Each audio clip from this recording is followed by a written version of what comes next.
Dr. Eric Kelly III and a host of phenomenal speakers from all around the globe for this 7-day virtual event that you don't want to miss. The mission of the Black Business Expo is to raise scholarship money from kids all the way from high school all the way from college. The Black Business Olympics is one of the largest Black business showcases in the world. It is an opportunity for businesses and companies to showcase their businesses globally. We are going to be giving away laptops up to $5,000 away to students.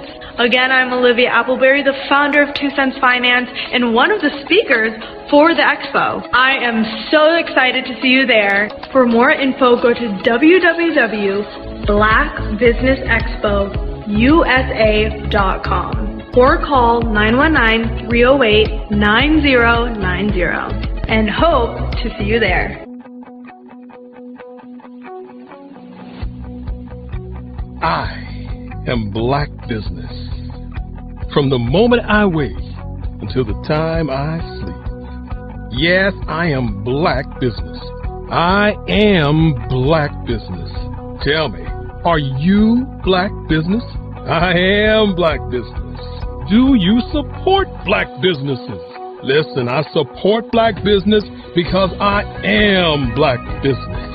Black Business Expo, one of the largest business showcases in the history of Black business in the world. The world!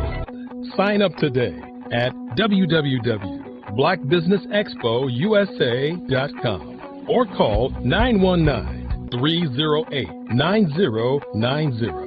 I am Black Business. I am Black Business.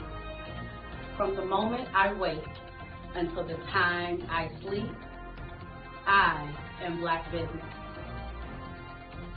I am Black Business. Are you Black Business? I am Black Business. Do you support Black businesses? I support Black business because I am Black Business. Black Business Expo, one of the largest business showcases in the history of Black America in North Carolina.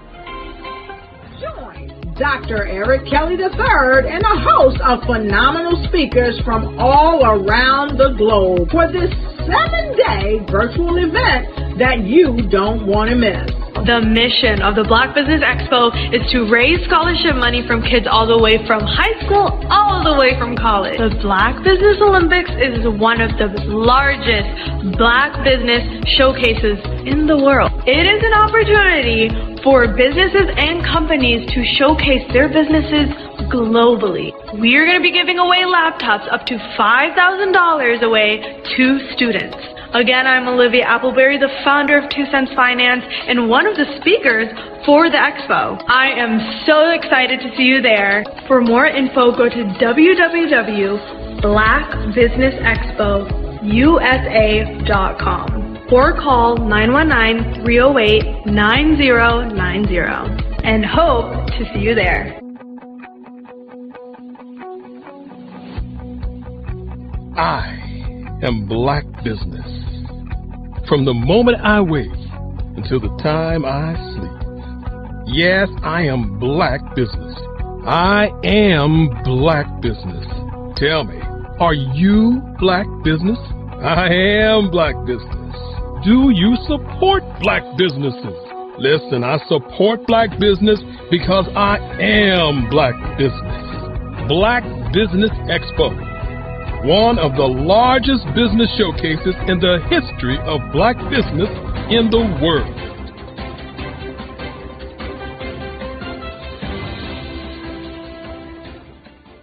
Over the past few years, we've seen the growth of existing and new initiatives focused on financial inclusion, building global networks, and reducing the wealth gap in response to the idea there's not enough seats at the table. Whether their outcomes are to increase the representation of Black executives on corporate boards, ensure an inclusive global economy, or to create new U.S. African commercial pathways, the strategies are often carried out by separate programs. The question is, should they be? With the continent of Africa being home to more than half of the world's fastest growing economies, the youngest workforce, over 400 companies generating more than $1 billion annually, 700 generating more than $500 million annually that are poised for growth, and being the destination of nearly $5 billion in venture capital in 2021. Diversifying U.S. and Africa commercial engagement by building bridges between African businesses and their U.S. diaspora should begin being seen as mutually beneficial. From helping to reduce Africa's enormous capital gap to catalyzing two-way trade opportunities, the COVID-19 global pandemic hopefully has taught us that global challenges and opportunities are more interconnected than we thought. During the pandemic, African companies like Unicorn Flutterwave, insurance provider Reliance Health, ride-hailing app Yasir, and 54Gene, the continent's first bank of DNA on people of African descent, proved that when African companies have access to networks, capital, and information, they grow big, grow fast, and create solutions that are valuable to the world. This is why Be Direct was created. We are the first U.S.-based but African-centric board preparedness and board search company designed to connect U.S. Black talent and corporations to African businesses. Unique and fundamental to Be Direct's success is our process of helping board candidates adapt their experience and networks to an African context before they're connected to high-growth companies that are looking to locally and globally scale. From our focus groups with African business execs and government leaders, we don't ignore the sentiment that business is easy, but people are hard. Having a pool of board candidates with hard-to-access networks and extensive experience across the business life cycle, including successfully raising capital, is table stakes for an initiative like this. So yes, we have that. But corporate or entrepreneurial success in the U.S. does not guarantee success in Africa. Developed alongside industry partners on the continent, our training program, Be Direct Prep, is designed to transpose their experience to create cultural comfort, understanding, and a commitment to helping businesses in Africa scale. Our board governance sessions are African, continental, and country-specific, integrated with cultural awareness and dexterity training, masterclasses led by African industry execs, and mentoring and coaching from African continental-based facilitators. But even more unique to Be Direct Prep, we cap off our training program with an immersion trip to help candidates that have not been to Africa before see and feel Africa's complexity and opportunity from African soil. We all know traditional network-based board placement has historically left a lot of us out of ever really being in the paid board pipeline. Our strategy supports the work of many great organizations that are successfully filling seats at U.S. board tables by creating more tables for those that are still left on the sideline. It's time to start seeing the role and value of U.S. Black talent and businesses on the continent of Africa differently. Old perceptions and habits limit economic inclusion. Let's transition Black talent and the African businesses they will support from the periphery of the global economy to its core. Living in a global lockdown, we all know now how fast local and global economies can change, and see the value of having businesses that hire, strengthen local value chains, and even grow globally. Status quo in any form holds back progress. We must democratize U.S.-Africa commercial engagement by socially and economically connecting cultures that have long been disconnected. It's time for Africa's U.S. diaspora to redefine their global value by helping African businesses scale continentally and globally.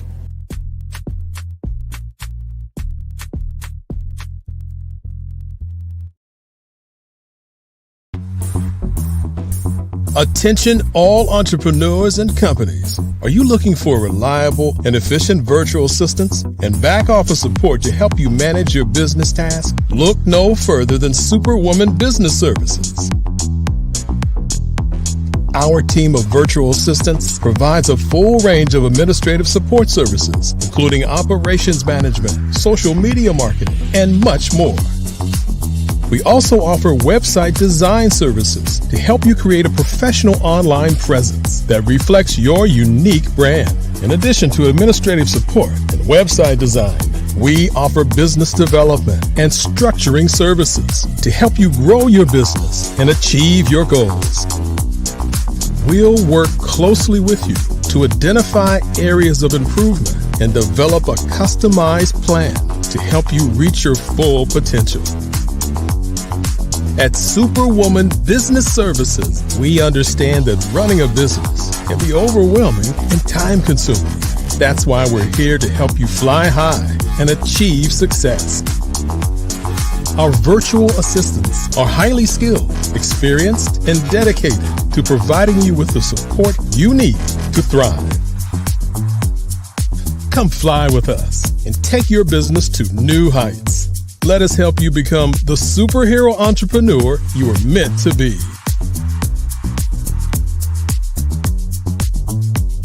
Contact Superwoman Business Services today to learn more about our back office support services. Come fly with us and take your business to new heights.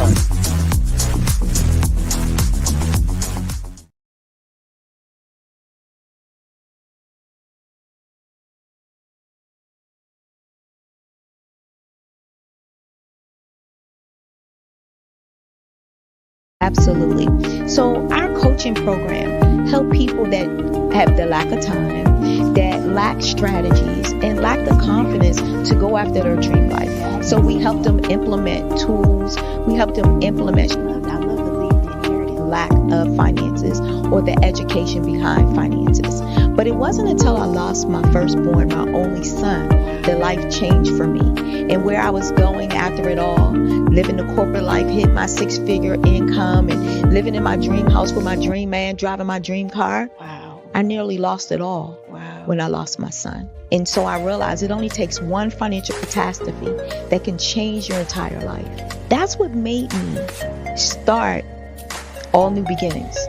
Because no matter what's going on in life, there's a new beginning. And because of that, we develop a program called Wise Minded. My little slogan is, don't just dream it, let's live it. If they want to connect with you or work with you, what is the best ways for them to be able to do that? Well, for my social media guru, you can connect with me on every single social media platform as Tanya T. Rose.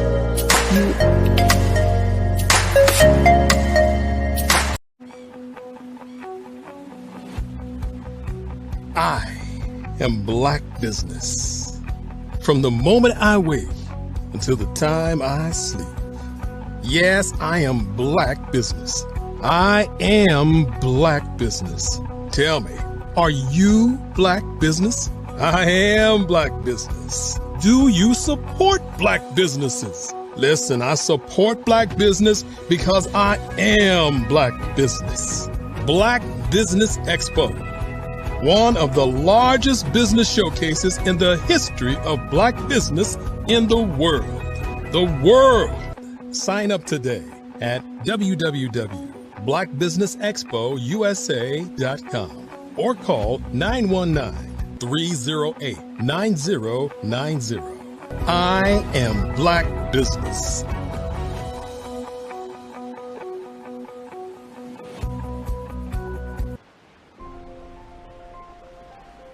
What if you could build your own city? A place where every child can find nurturing people to help them achieve their full potential. A place where every adult can access job training support, where health education is abundant, where social justice ruled the land. A place without limitations. Welcome.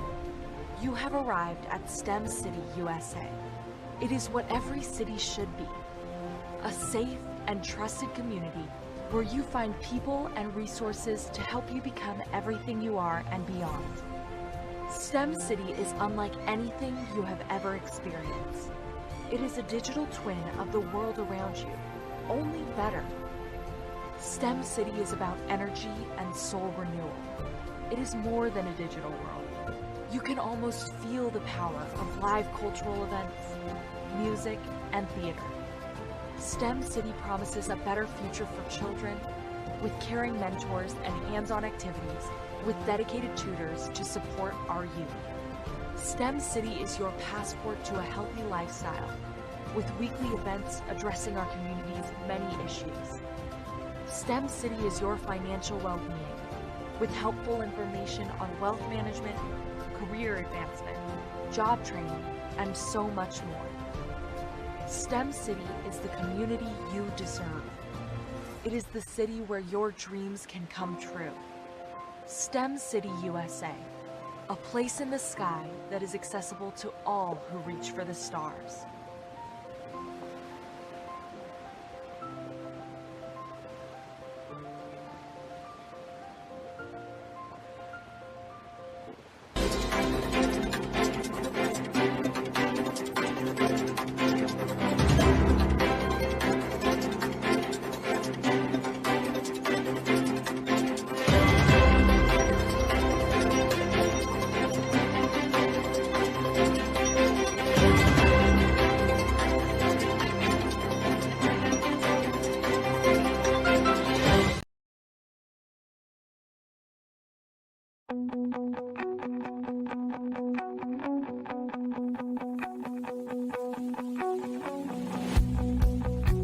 I am Black Business.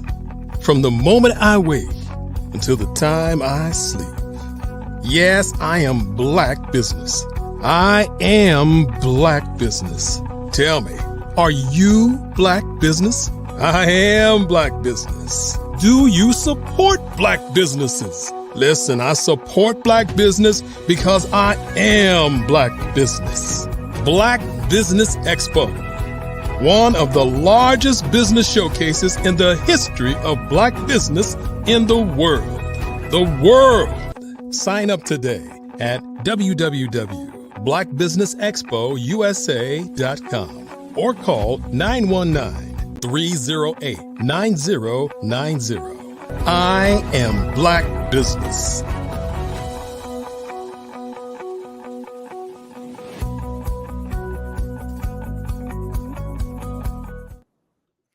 Good afternoon, business owners, entrepreneurs, thought leaders, and corporations. Welcome to the Black Business Network.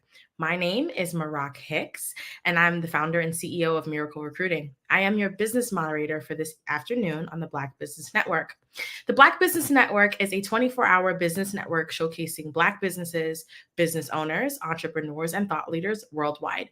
We have speakers from North Carolina, London, Singapore, Africa, Japan, and cities all over the United States. The Black Business Network is a global community sharing its business knowledge to empower, inspire, and educate businesses about business. This afternoon, I'm really excited to introduce our next speaker. Her name is Mary Hartfield. Owner of MCH Consultants Group, LLC, an accomplished and dedicated professional with a diverse skill set and extensive expertise. She holds certifications as a life purpose coach, life coach, entrepreneur, and business coach, enabling her to guide individuals towards personal fulfillment and entrepreneurial success. With a passion for integrating faith and business, Mary also holds an associate in biblical studies, emphasizing marketplace ministry and social enterprise. In addition to her coaching and entrepreneurship background, Mary is a trained diversity, equity, and inclusion facilitator and grant writer. She uses her DEI facilitation skills to foster inclusive environments, promote equitable practices, and drive positive organizational change. As a grant writer, she assists organizations in securing funding for projects that create social impact. Mary's multifaceted expertise and commitment to empowering others make her an invaluable resource for individuals and organizations seeking personal and professional growth. At this time, her dedication to integrating faith and business allows her to provide a holistic approach to coaching and consulting. I present to you Mary Hartfield. Hi, Mary. How are you? Oh, how are you? I'm doing well. Thanks so much for joining us this evening. Thank you for inviting me. Of course, of course. So we have you here, super excited to talk to you about your business.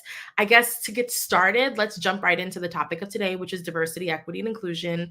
Tell me about some of the DEI strategies that you actively build, and what does your relationship look like with the companies that you're supporting? So long time ago, I'm from Grand Rapids, Michigan, and our Chamber of Commerce came out with the Institute of Healing Racism, that known for across the country. And what we did is we had like 7-week sessions with people that talk about diversity. And a lot of what happened is we engaged with the companies that belong to the chamber to talk about change within their company. And we did all kinds of diversity training for 7 weeks. We would be 2 hours together, then come back, and then we drawn it down to 2 days, full 8-hour days, where companies send representatives to it. And really it is to healing racism. We used to be in Grand Rapids, was one of the cities that were not very diversified. You know, we seem like we're diverse in what we do, but yet we're so segregated within our communities. So part of that is helping to build that out, working with different companies, with different people. And then also I did training with other companies to make sure they have that. And now I kind of work with nonprofits to make, you know, now when you get money, they want to know, do you have that diversity equity statement there? So help them get that, even with from their board all the way to the people that they serve. That's amazing. I know DEI work is really, really difficult just because it's really about fostering inclusive environments within organizations. How did you kind of get into the space? No one goes to college to be a DEI facilitator. So how'd you end up there? And what sort of sparked the passion for you to start this work? Yeah, you know what? I have always, and I think it started from, we lived in Kentwood, where you had like the Kellogg'sville side school system, and then you had East Kentwood. Well, we were moving over to the East Kentwood side, which was more white, suburban, because I grew up where, you know, it was kind of white and blacks, and we're moving over where when we moved to our house that, you know, the whole street was white. You know, and then also what happened before that, my father tried to buy a house, and the man said, "I'm not selling to a black man." So that kind of was like, wait a minute. Then I go to elementary school where I'm used to diverse elementary school. And I go to elementary school where there's only 2 black people in the whole school. Mm. So, and then you're in a suburban school. So my passion, and then you go back into the city to go to the black church. So it got to be where it was all into my black history, you know, and make sure I was representing well. So a lot of that, when I was I was the leader of the Minority Business Committee for our Chamber of Grants, Chamber of Commerce, is when they said, okay, we need facilitators for the diversity equity program that they were building, which is a healing racism program they were building. So that's how you really got a passion into it. And I always studied Black history, interested in it. And plus my father was always telling stories. We went back down to Mississippi, you know, during the summers and everything, and talk about what they had to go through, which is different than what we had to go through. Got it. That makes a lot of sense. I'd love to hear a little bit about what advice do you have for companies starting out or looking to kind of build their teams to ensure that they're really being thoughtful about promoting diversity, equity, and inclusion within the teams as they're building them? What advice can you offer? Yeah, a lot of it is to, first of all, sit down, especially if you're building a company. What do you want your company to look like? Mm-hmm. You know, really think about that. And I think also too, it's just even as a Black company, I look at the different minds and thoughts I want around the room, the different mindsets around the room, because we're all different and how we attack different things. So look at the holistic of who do you want sitting around the table? And then also, how do you want your company to be representative? Because even now, as I look at companies, I look around who's at the table. And if I don't see myself at the table, I may not do business with that company. Yeah. You know, it's too many people, and there's no excuse for anyone not to have diversity at the table. Yeah. You know, so I suggest just look at it, look around. Who do you really want around the table? And you don't want the same people thinking the same way. And I also looking at, you want someone that challenge your thought pattern and help you to grow. Right. That makes a lot of sense. So let's shift gears just a little bit. Tell me a little bit about your life purpose coaching. My life purpose coaching. So coaching is really consulting and work with businesses is something that's ingrained with me. I was in banking. It's twofold with nonprofits and also with corporate. I was in banking for 23 years, and I work assistant vice president community development. So I was out in the community working with a lot of nonprofits. So that's where my passion for helping nonprofits. But then also when I worked for SBA Women's Business Center in Grand Rapids, Michigan, and also I worked the West Michigan Small Business Development Center, you're coaching people one-on-one, but you find out as you're working with people, a lot of it is they have dreams, but then they do not align with their purpose. Or what they're called to do. As a Christian, one that believes in Jesus Christ, I think that your DNA has purpose in it. Your DNA has you being creative in it, you know, because God, when he started in Genesis, he was creating. So we have purpose with being his DNA. So a lot of you find that everyone sits down and says, well, I want to do this. I remember I had a client that she said she had fried green tomatoes. Mm-hmm. That's what she really wanted to do. And I said, okay, let's go and test it. You know, why hasn't anyone else did it? And then she came back, she said, Mary, I know why, found out why it didn't work. She said, but that's not what really I want to do. So when is really is I create a class talking about Simon Sinek, I think, about your why. What is your why? What are you called to do? What is your purpose and who are you called to? So that's really when I work hand in hand as a hand with one-on-one with individual. It's like, what is your purpose, what you're called to do? And that's really looking at your skills and ability and what's your passion for. Awesome. Awesome. So when someone wants to work with you to kind of figure out what their passions are, what their business ideas are, what their purpose is, and what they're looking to kind of take on first, what are the first 3 things that you suggest for them to do so they can start to prepare that information ahead of joining calls with you and partnering closely with you? And, kind of thinking about it from the perspective of someone who's maybe has a business idea or is looking to start one. What are some things that they should actively be looking at first before they are ready to jump out and test that new business idea? Right. And it goes back. What is your why? Yeah. Why do you want to do, when someone come to me a business idea, why do you want to do it? If you come to me and say, well, I want money. Everybody wants money. Why are you called to open up this business? Right. And then who are you called to serve? Yeah. Who are you called to serve? And then how are you called to serve them? So part of it is, I don't, like I say in my training class, I don't come here to crush anybody's dreams. Yeah. Nobody dreams, but yet I want you to really look at it because, it costs money to keep dreaming. It doesn't mean you can't, and keep opening up companies and they're failing. So you have to reflect and say, okay, why isn't this working? And maybe you find out that that's not your passion or your calling. Every time I try to get out of this business, grant writing is, it's a lot of work. Yeah. It's a lot of work. And then I think also customers saying, clients saying, every time you write a grant for me, I'm going to get that grant. It doesn't work like that. Yeah. So every time I try to walk away from it, I'll say, oh, I'm not going to do this anymore. There's other things I could be doing. But yet I know that I'm called to people, and I'm called to, why am I, I'm a problem solver.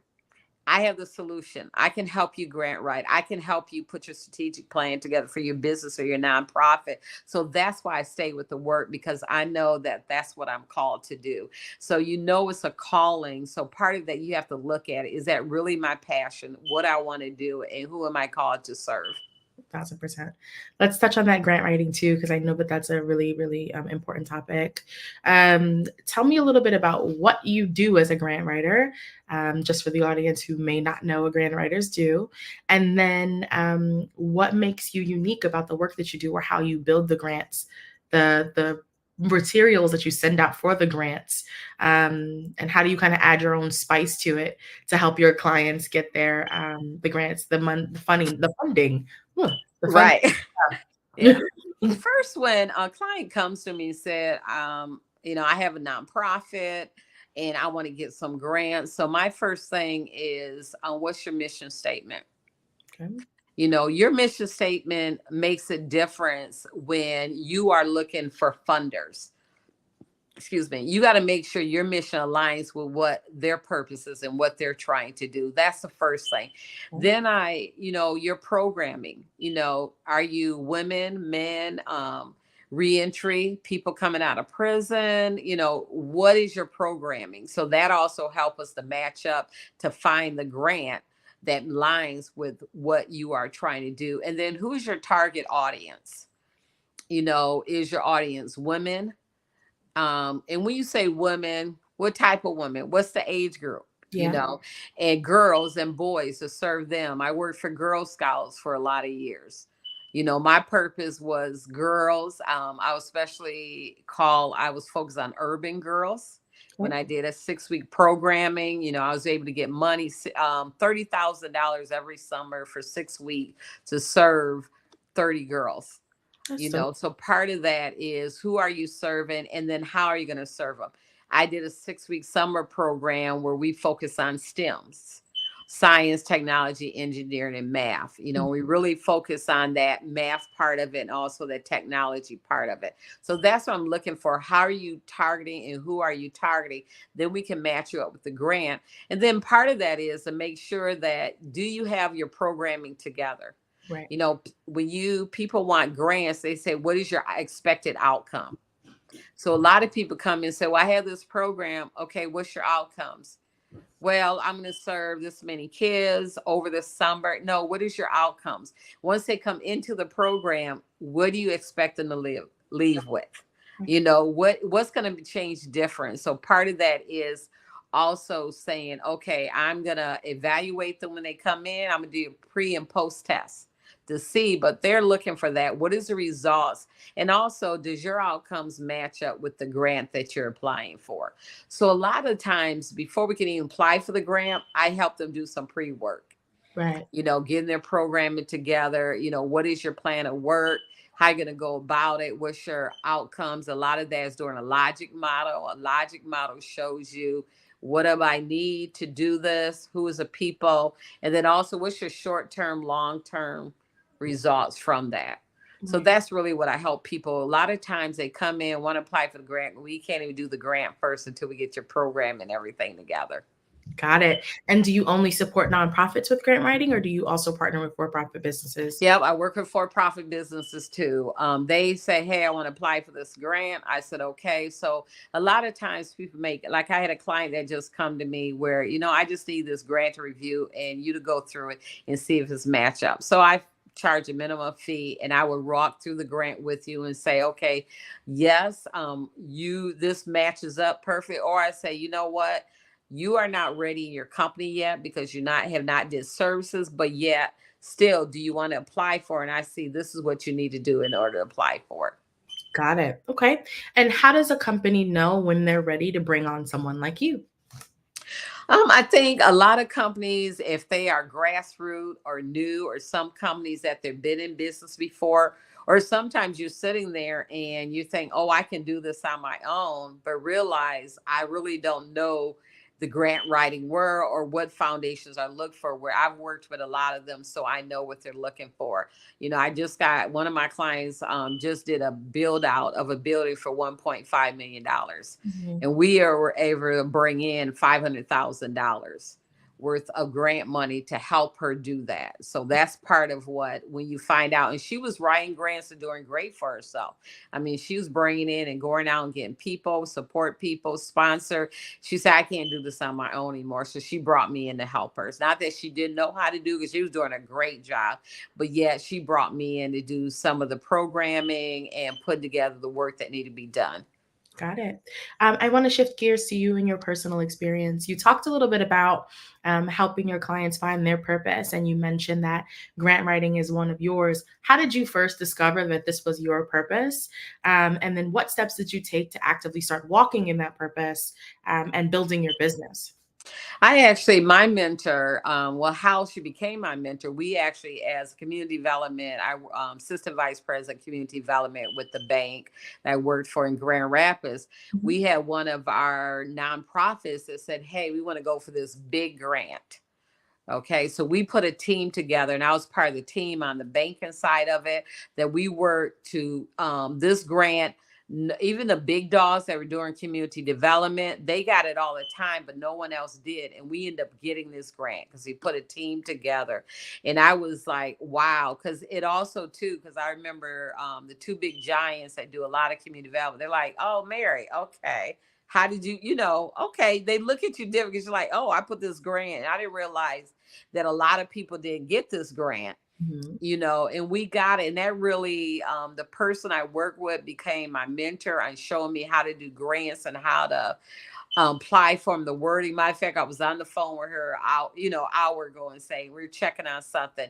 So really, that's when I got the passion for it, to help people to pay for their dream. A client I'm working for in Chicago, her dream to have a nonprofit that helped women. She put it together, and then she was like, I can't do this on my own. She had a lot of partners, 16 partners. She's doing great, but they're all in kind.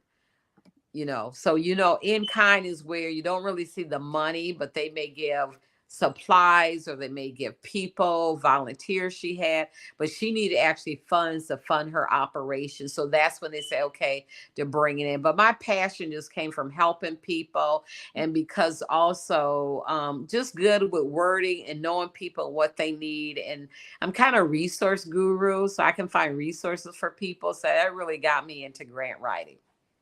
Amazing. So you've done a lot of work in your career. How do you stay updated on what's happening in the industries for the clients that you support to kind of help them better position themselves for the grants that you write, or for any of your coaching clients? How are you kind of staying up to date on industry trends?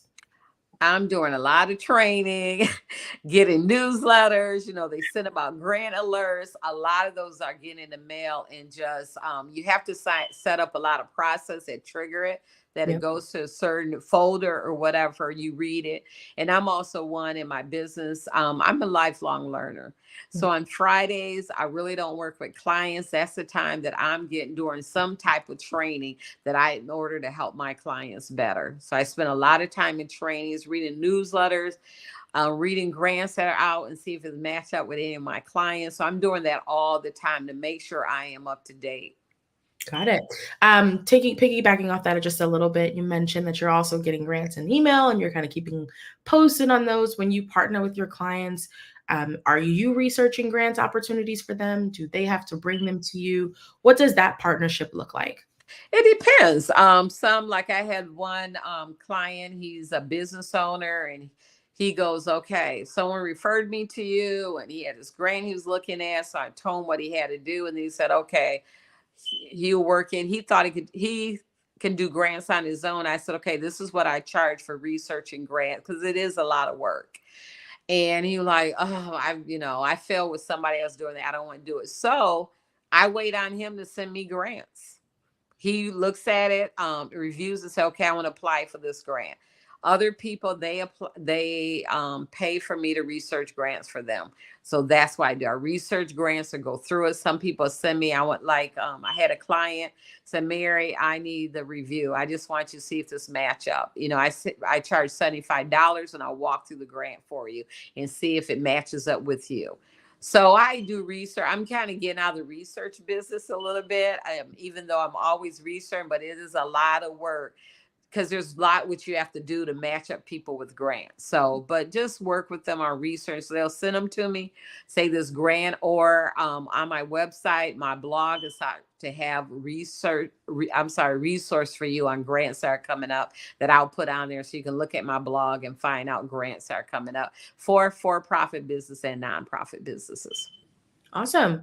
I'm on your website right now. Okay. Talk to me a little bit about some of the upcoming trainings that you have. Okay, one of the trainings I have coming up is basic grant writing with assistance of AI assistance. So what it is right now, AI is out there.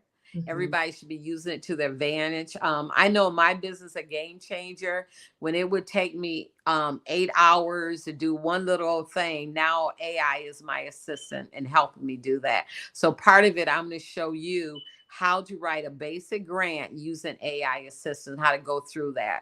Two ways. You can just take your own notes on the grant, or I'm also going to supply you with a workbook if you pay for the workbook part of the class.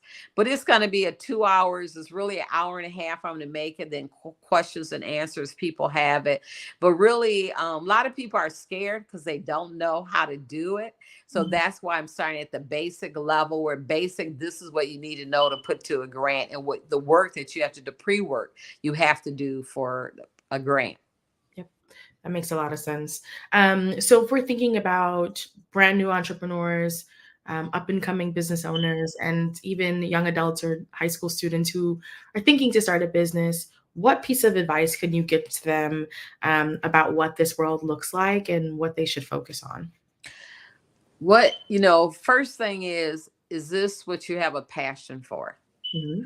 Passion is all of it, and I think passion and purpose lines up with each other. So, is this your purpose of what you're called to do? Do you have a passion for it? And then also, do you have the skills and abilities to do it? And it's not like you have to have it automatic. A lot of I just received my associate's degree like last year in ministry or whatever. But everybody like, well, what degree do you have to do everything that you've done? A lot of it was a lot of training, certification, learning on a job. But you have the opportunity before you go into business that you find out everything you know, what you need to put together for your business, having that business plan. A lot of people, of course, you're talking, a lot of entrepreneurs say, oh, I don't have a business plan. I think a business plan helps you to know your business and what you're getting to. It's a living document. It's a living document that you can change anytime. So I do suggest that. Remember the SBA. They have your small business development centers in different cities around the country. Take advantage. Those are free services that you can take advantage of it. The Women Business Center, SBA has women business centers around. Take advantage of those. They are people that are they're already being paid. You have to pay them. They have webinars. I used to do the S for 3 years in Grand Rapids. The webinars for our West Michigan Small Business Development Center. That's a lot of great free information, free training that you don't have to pay for. Also, to sit down with them, they will help to guide you and hold your hand. You know, just like a business plan, they're going to guide you. You can go on their website. They have different templates and everything for business plan, but help you to know, what do I need to do? And also sort out your dream a little bit. Yeah. I say, you sit down, you may come and say, I want one thing, but then you say, oh, really, I want to do this. When you start talking about, okay, what is your purpose? What do you love to do? If you're an outdoors person and you're talking about doing something that's indoors, that may cramp your style a little bit. Mm-hmm. You're like, oh, I need to be the air and I need to be out. Like me, I finally went full time because I didn't want to do a 9-to-5 job any longer. I wanted to be more flexible. I wanted to be able to travel. I need to be at work anywhere.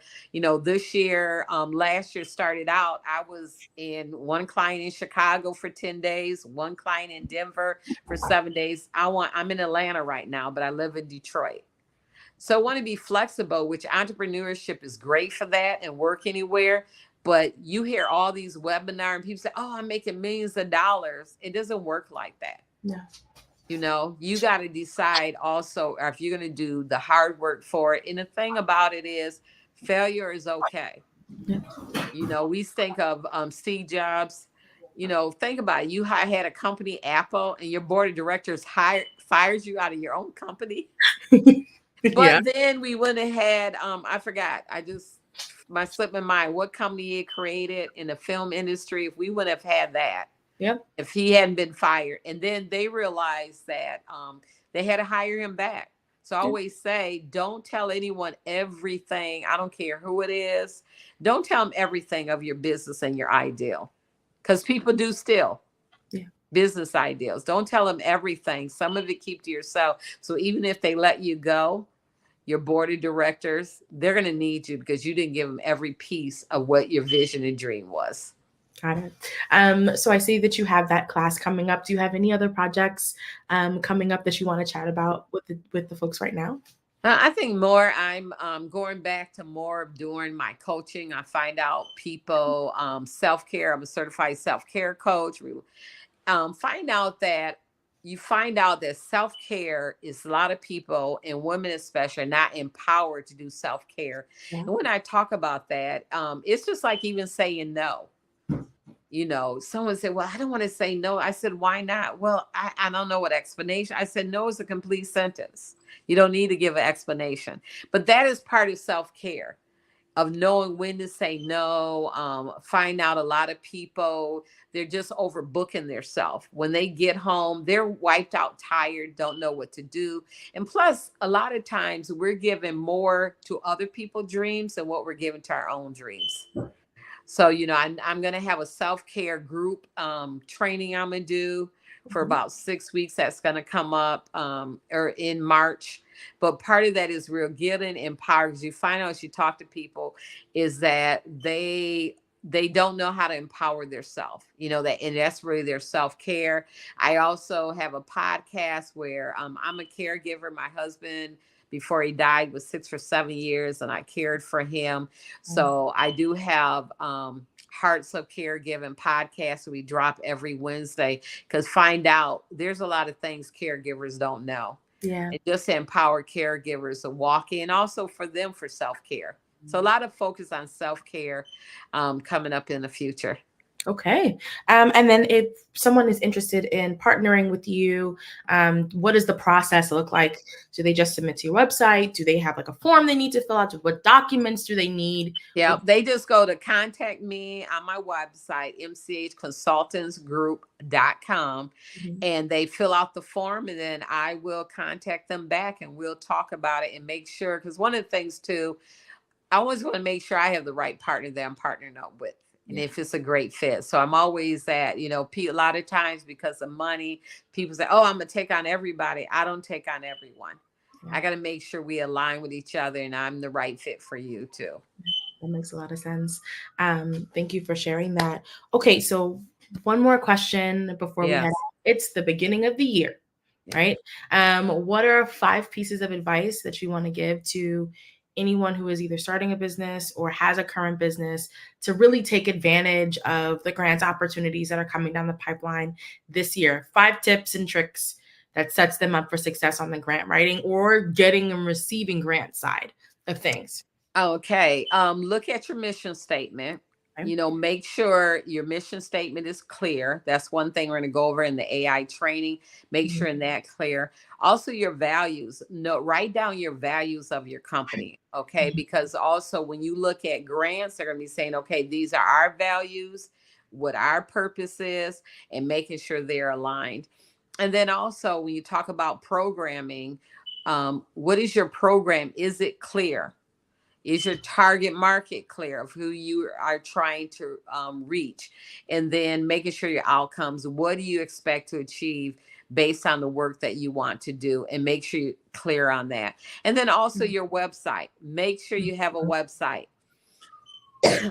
I found out I had to step back for a minute because I found I'm telling everybody have all this and you must have a website, doing training on it. And it was like, I don't have a website. So I had to take time to do my website. So a website is important because when we put in for a grant, they're going to ask for your website and they want to go on there and make sure your mission, is it the same as what you're telling them? Is your outcomes and everything the same that you're telling them? So I'm just making sure that you have a clear picture of everything that you do and it aligns up with what you want to achieve. And so when you apply for grants, that they have a clear picture. And make sure you're on Grammarly or some spell check. Yes. I have reviewed grants before, and some of it is some people like, we don't want to. I was like, oh my God, it's a great idea. They're like, they don't even know how to spell, Mary. Why are we going to? I'm like, you know what? Can we look past that? But yet, it's no excuse for misspellings. Get Grammarly is one app that helps you, but there's other apps that help you. And even I think too, if you are a person that want to use AI, you got to personalize. AI is just assistant. It's not who you are. You got to put that personal touch and that passion we always want to have in there. 100%, 100%. And any suggestions on places where people can look up grants or grant opportunities? You can Google. Google is a good place. You can go to Google.com. Bart is a good place. He's an AI assistant. They are AI good assistant. But a lot of them is if you just go and say, I'm looking for grants and put in what type you're looking for, they'll all come up in there. I know I should have brought a list of them. I'm sorry. It's like when you're trying to think of grants and you're on there, it just slips your mind where you look for it. But they'll all come up. Say you're a Black business owner and grant, and also go on YouTube and say grants. And there's people that they tell you new grants and everything that's coming up. Those are good places to start. But Google is still a good place to find grants. Awesome. All righty. Well, before we let you go, please tell us where people can find you. If you're on social media, let's call that out. Say your website's name again. Where can people find you at? Okay. My social media is MCH Consultants Group, LLC. My website is mchconsultantsgroup.com. And you can find me. And I'm at Mary C. Hartfield everywhere on social media. Alrighty. And then if you're interested in the grant, training is basic grant writing AI www.eventbrite.com. Okay, perfect. Alrighty, Mary. Well, thank you so much for joining us. Thank you. It was great learning about you and your business, and Genius is Common. I'll see you on the other side. All right. Thank you. The Black Business Expo's mission is to raise funds for high school seniors going to college or K-12 entrepreneurs. The expo is a fundraiser for students. You may go to www.blackbusinessexpousa.com or submit the funds to the Cash App on the screen below, $BBXUSA. Our goal is to give laptops and up to $5,000 to 10 students. Students who are interested in the scholarship can apply online at www.blackbusinessexpousa.com. Every dollar counts, so we want to remind you to donate to the scholarship fund. We want to thank our Black Business Expo USA sponsors for January of 2024. Our sponsors this month are NC100, Moody Capital Partners, Suede Soul, Lotus Riche Coaching and Training, The Hello LLC, 5-Star BDM Media, Carolina, Virginia Minority Supplier Development Council, Step Management, BHS and Associates, Marjorie McLean Foundation Incorporated, Genius is Common, Earth Essentials, Malane Shania Global, The Executives Women's Success Institute, The Quality Coaching Company, Superwoman Business Services, Creative Force Studios, Lee Entertainment, Artistic App Design, Black Business Expo USA, Genius is Common, and I'll see you on the other side. Hello, ladies and gentlemen. Allow me to introduce myself. My name is Tara Bush, and I am the co-founder and COO of the Hello LLC, where our mantra is helping everyone live life optimally. And more importantly, helping entrepreneurs leverage leading-edge optimizations. We help businesses build, brand, automate, and pivot into the future. With over 22 years of corporate C-level experience, I carry a wealth of knowledge and expertise in my professional portfolio. My professional journey has encompassed various facets of business, executive leadership, project management, marketing, systems, space planning, and strategy implementation. I have had the pleasure of partnering with and managing multi-million-dollar projects for the top Fortune 500 companies, prestigious universities, and well-known sports teams around the world, like ExxonMobil, Apple, Samsung, Citgo, HP, Ziegler Cooper, the Houston Astros, the Dallas Cowboys, Bank of America, and Vanderbilt University. What fuels my drive is a passion for innovation and creativity that knows no bounds. I thrive on pushing the boundaries and thinking outside the box to bring fresh, ingenious ideas to the forefront. I turn visions into reality. As a leader, I am a steadfast advocate for integrity and creativity. I am driven by a profound desire to help individuals and businesses create their own return on time investment while leveraging technology. At the Hello LLC, we are more than just a 3D digital marketing agency. We are a community committed to helping, building, and thriving together with integrity. We can either show you, teach you, or do it for you. We believe in the power of innovation to transform the status quo. My fellow professional powerhouses, in the spirit of abundance, I firmly believe that there is enough prosperity in this world for all of us to thrive together. So, I invite you to make the pivot because the future is already here.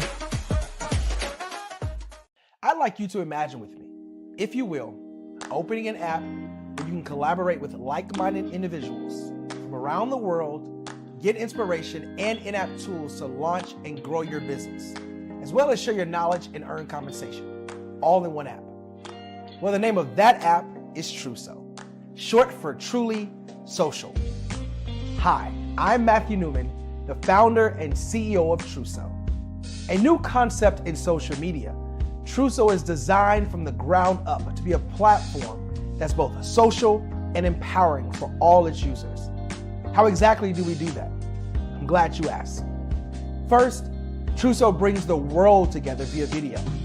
Psychologists assert that video provides a significantly more effective connection than audio only. When you enter a community on Truso, you're face-to-face. Second, on Truso, you don't have to have 1 million followers to monetize. Our business model allows all hosts and moderators to monetize, no matter the size of your following. by one, producing fee-based content, and two, inviting others to join the platform as subscribers. Even more, Truso has an in-app resource library with over 100 free resources, forms, and documents to help you build your brand and grow your business. Third, Truso is inclusive. The deaf and hard of hearing communities make up 360 million people worldwide. Unlike audio-only apps, Truso embraces this community, providing a networking platform that allows them to participate via video and closed captioning. We even have a deaf and hard of hearing foundation in the works as well. Fourth, Truso is both social and safe.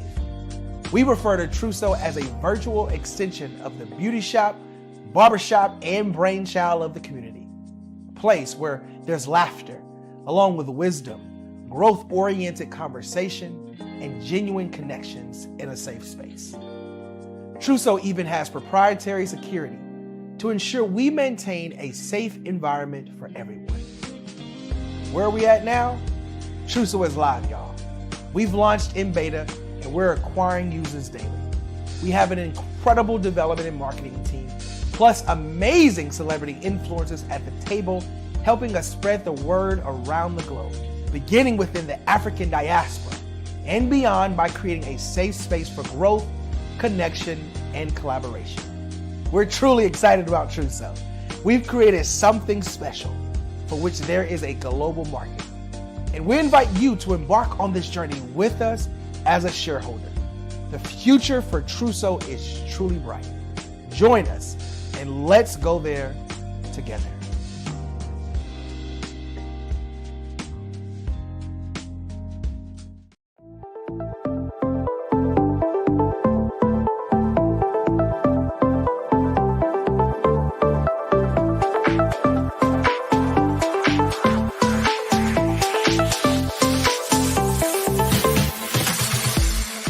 You need to be messaging and communicating to a lot more folks and getting them committed to you as a brand and feeling that you are trustworthy, as a subject matter expert, and for their needs and their pain points. That says, look, here are my pain points. Here's the problem that I have that I don't want, or the benefit that I want that I don't have.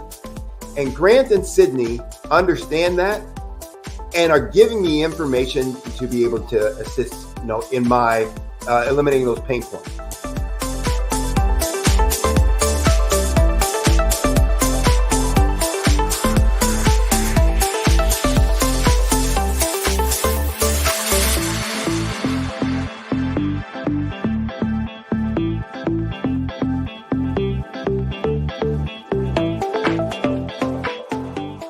You're going to get a lot out of this workshop. We're going to show you ways that you can begin to look at this particular problem, that you can apply different formulas, techniques, and skills. They're going to get you to that next level. And then you'll understand the value that we're bringing.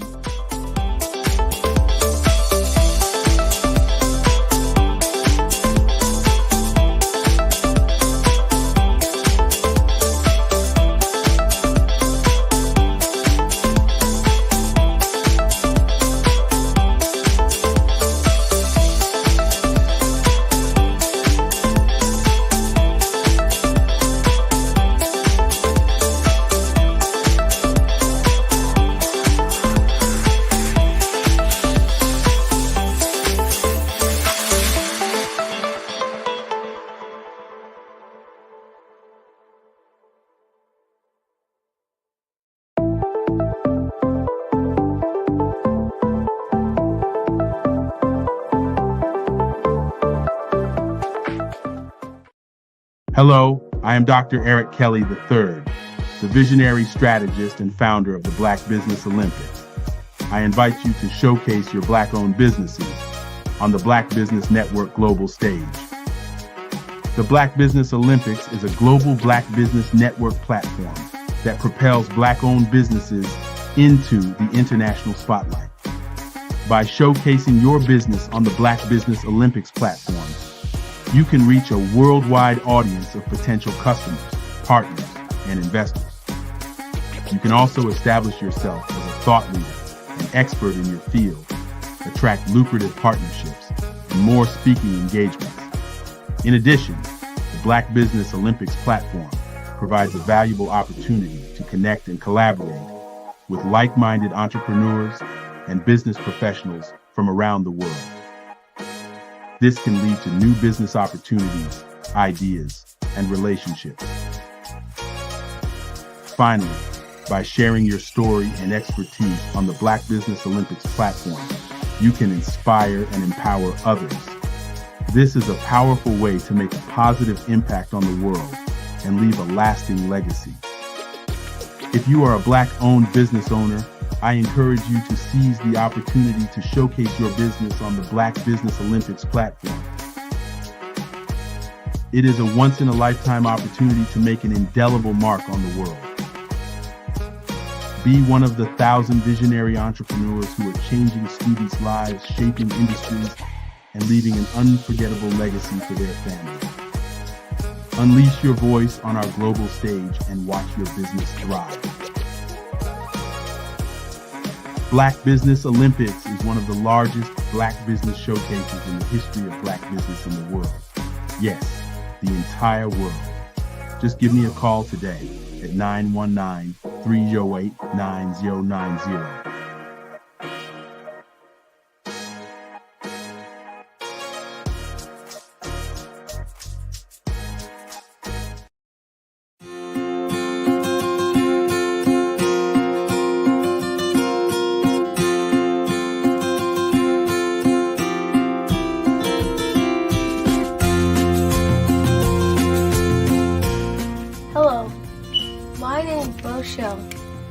I am 11 years old, and my genius is entrepreneurship, and my genius is comedy.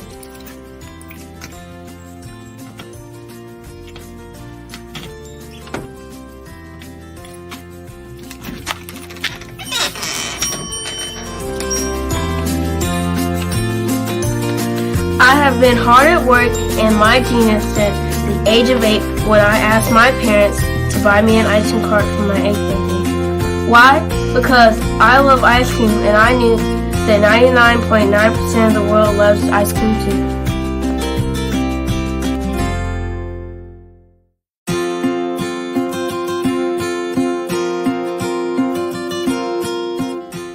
I started my business because I wanted to make my own money, give to my school's missionary, help my family, and buy my own toys.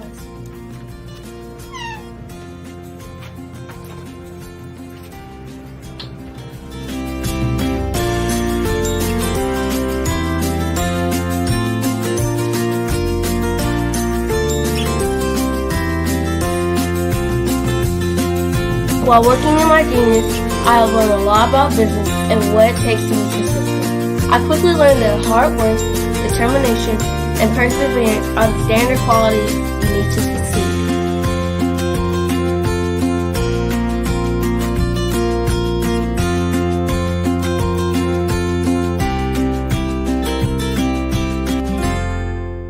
However, in my 4 years as a business owner, I have learned things that you can't learn from a book, like the true meaning of customer service. Great customer service is how you sincerely say thank you to each person who spends their money with you.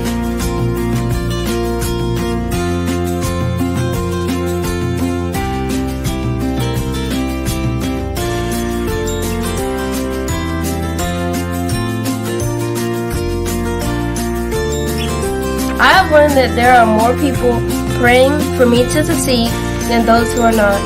I have learned that people are always watching and are expecting great things from me. I can't imagine letting them down.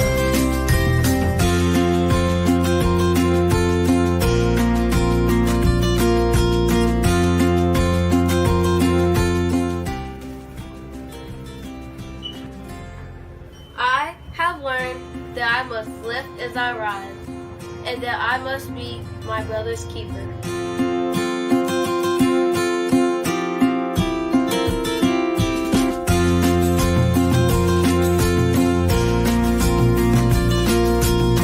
I have learned that it's very important to give back to the people, the causes, and the community where I live. I have also learned that once I become a billionaire, I will be well on my way to becoming a billionaire and to changing the world by providing jobs and opportunities to others.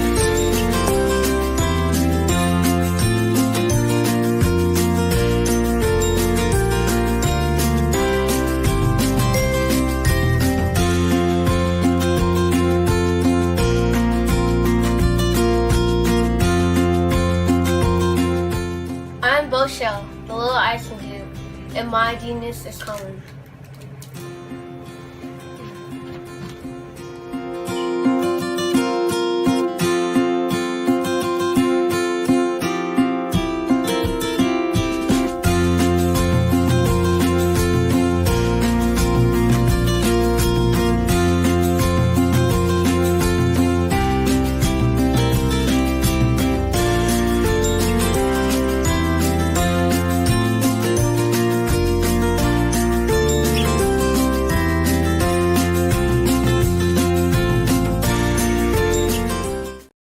Over the past few years, we've seen the growth of existing and new initiatives focused on financial inclusion, building global networks, and reducing the wealth gap in response to the idea there's not enough seats at the table. Whether their outcomes are to increase the representation of Black executives on corporate boards, ensure an inclusive global economy, or to create new U.S. African commercial pathways, the strategies are often carried out by separate programs. The question is, should they be? With the continent of Africa being home to more than half of the world's fastest growing economies, the youngest workforce, over 400 companies generating more than $1 billion annually, 700 generating more than $500 million annually that are poised for growth, and being the destination of nearly $5 billion in venture capital in 2021. Diversifying U.S. and Africa commercial engagement by building bridges between African businesses and their U.S. diaspora should begin being seen as mutually beneficial. From helping to reduce Africa's enormous capital gap to catalyzing two-way trade opportunities, the COVID-19 global pandemic hopefully has taught us that global challenges and opportunities are more interconnected than we thought. During the pandemic, African companies like Unicorn Flutterwave, insurance provider Reliance Health, ride-hailing app Yasir, and 54Gene, the continent's first bank of DNA on people of African descent, proved that when African companies have access to networks, capital, and information, they grow big, grow fast, and create solutions that are valuable to the world. This is why Be Direct was created. We are the first U.S.-based but African-centric board preparedness and board search company designed to connect U.S. Black talent and corporations to African businesses. Unique and fundamental to Be Direct's success is our process of helping board candidates adapt their experience and networks to an African context before they're connected to high-growth companies that are looking to locally and globally scale. From our focus groups with African business execs and government leaders, we don't ignore the sentiment that business is easy, but people are hard. Having a pool of board candidates with hard-to-access networks and extensive experience across the business life cycle, including successfully raising capital, is table stakes for an initiative like this. So yes, we have that. But corporate or entrepreneurial success in the U.S. does not guarantee success in Africa. Developed alongside industry partners on the continent, our training program, Be Direct Prep, is designed to transpose their experience to create cultural comfort, understanding, and a commitment to helping businesses in Africa scale. Our board governance sessions are African continental and country specific, integrated with cultural awareness and dexterity training, masterclasses led by African industry execs, and mentoring and coaching from African continental-based facilitators. But even more unique to Be Direct Prep, we cap off our training program with an immersion trip to help candidates that have not been to Africa before see and feel Africa's complexity and opportunity from African soil. We all know traditional network-based board placement has historically left a lot of us out of ever really being in the paid board pipeline. Our strategy supports the work of many great organizations that are successfully filling seats at U.S. board tables by creating more tables for those that are still left on the sideline. It's time to start seeing the role and value of U.S. Black talent and businesses on the continent of Africa differently. Old perceptions and habits limit economic inclusion. Let's transition Black talent and the African businesses they will support from the periphery of the global economy to its core. Living in a global lockdown, we all know now how fast local and global economies can change, and see the value of having businesses that hire, strengthen local value chains, and even grow globally. Status quo in any form holds back progress. We must democratize U.S.-Africa commercial engagement by socially and economically connecting cultures that have long been disconnected. It's time for Africa's U.S. diaspora to redefine their global value by helping African businesses scale continentally and globally.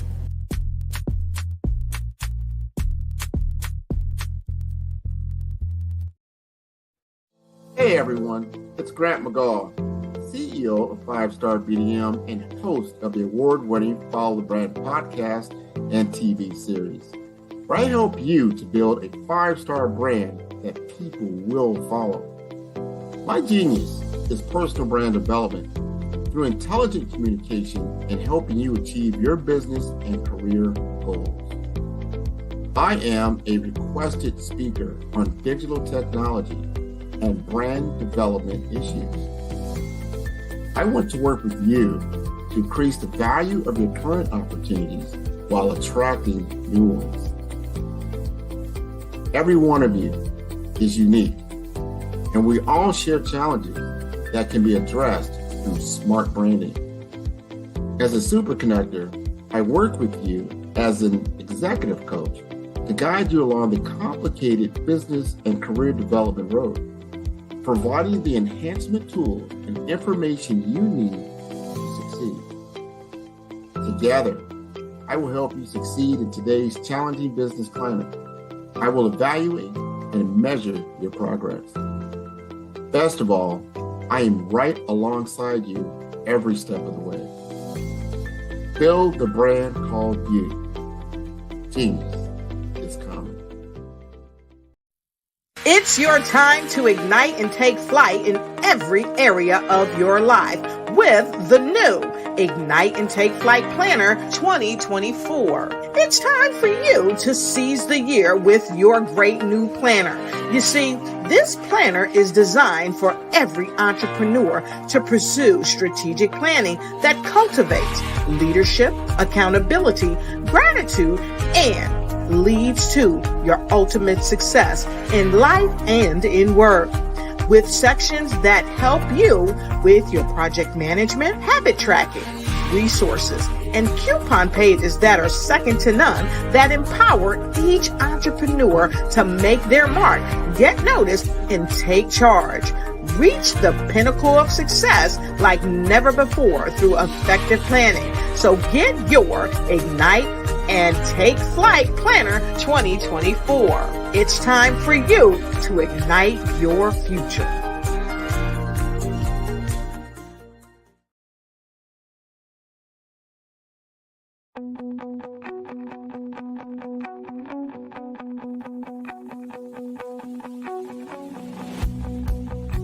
I am Black Business. From the moment I wake until the time I sleep. Yes, I am Black Business. I am Black Business. Tell me, are you Black Business? I am Black Business. Do you support Black businesses? Listen, I support Black business because I am Black Business. Black Business Expo, one of the largest business showcases in the history of Black business in the world. The world! Sign up today at www.blackbusinessexpousa.com or call 919-308-9090. I am Black Business.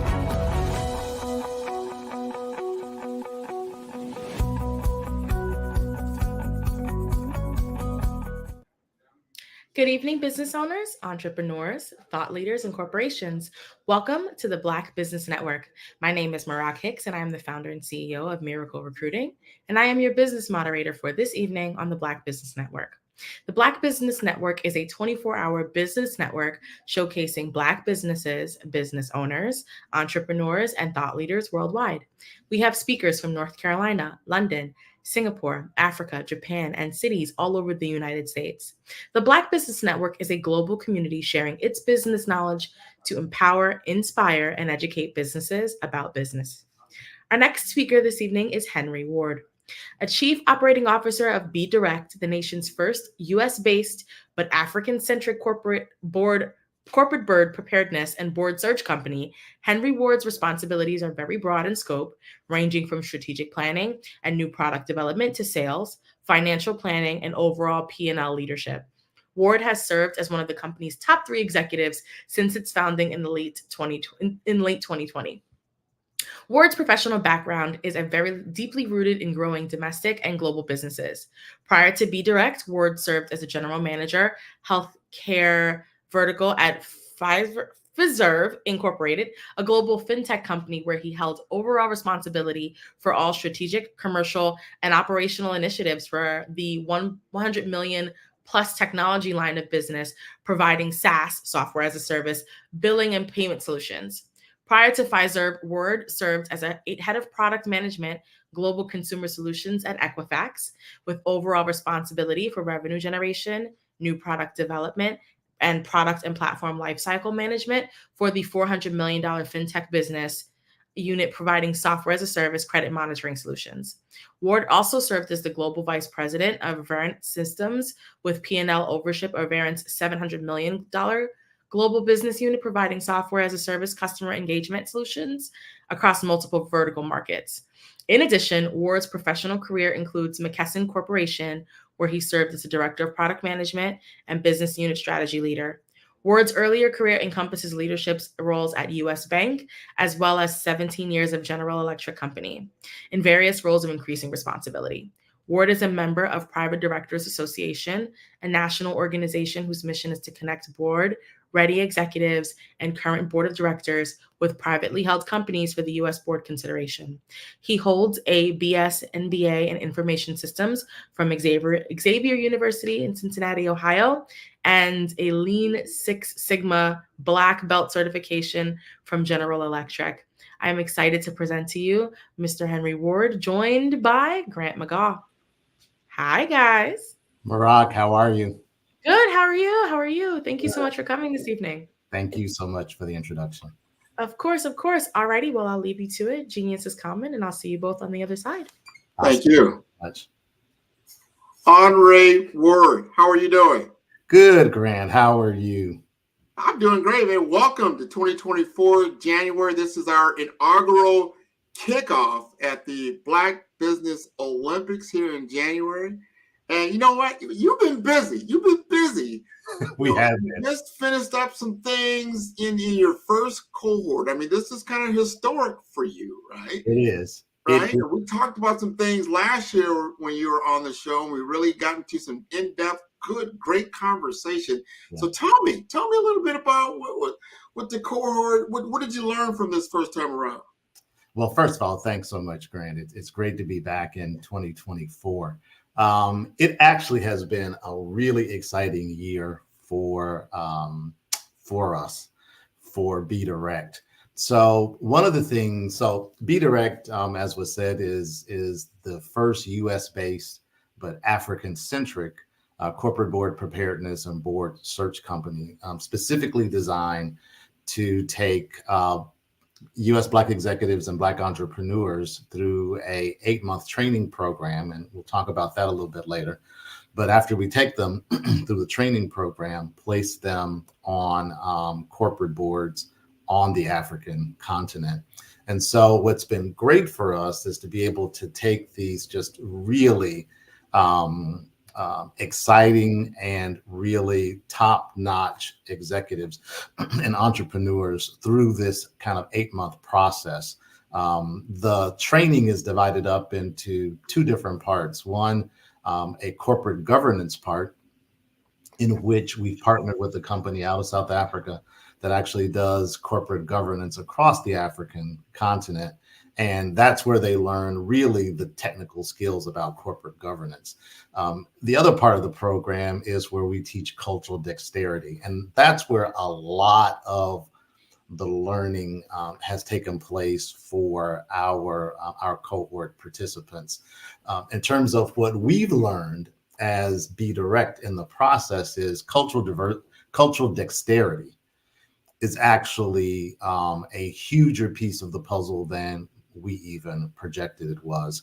We knew that inherently you can't take a Western trained person, regardless of the amount of melanin in their skin, and place them on a different continent in a different country, and expect them to do business and be successful. You just can't. What we didn't realize is, as we work through some of the cultural dexterity training, how really, really important that would be to the cohort members and their understanding of what it would be, why it's important to go through that cultural dexterity from a success training perspective. One of the comments that we recently received from one of our cohort members was, and it's actually a great comment, he said, one of the things I did not expect from this program is for it to work both sides of my brain. And what he meant by that was, you have the corporate board governance piece, which works the analytic side of your brain, right? That's the technical training piece where you're learning the technical skill sets regarding what does it mean to be a successful corporate board member. The other piece of the brain that he didn't realize he was going to work was the relationship building piece. And you cannot be successful, and you and I have talked about this in prior sessions, you cannot be successful in this role, or quite frankly, in many different roles, without understanding that you have to build relationships first. And that piece of the puzzle is coming very clear to our cohort members, and it's even just being even more reinforced with us as to why we make the right decision to put both cultural dexterity training and corporate governance training together in this program, because just having someone get the technical skills is not going to make them successful. Because what will happen is you will go over to the continent. Those who are CEOs and other business leaders will be very polite. They will smile, and then you will not get anything that you're looking for. That's funny. Because from their perspective, you haven't put in the time to get to know them. You haven't put in the time to get to know their culture. You haven't put in the time to really get to understand who they are as an African-centered business. And from a Western perspective, right, and whether we like to admit it or not, we are all very Western thinking. And from a Western perspective, we're used to jumping in, right? We have the mantra that time is money, and let's chop, chop, chop, chop, chop. Let's get to business. Let's talk, and we'll get in and get out.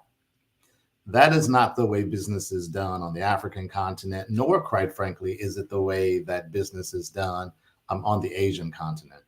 Before people want to do business with you, they want to know who you are from a personal perspective. They want to understand your family. They want to understand kind of, how you grew up. They really want to know you personally.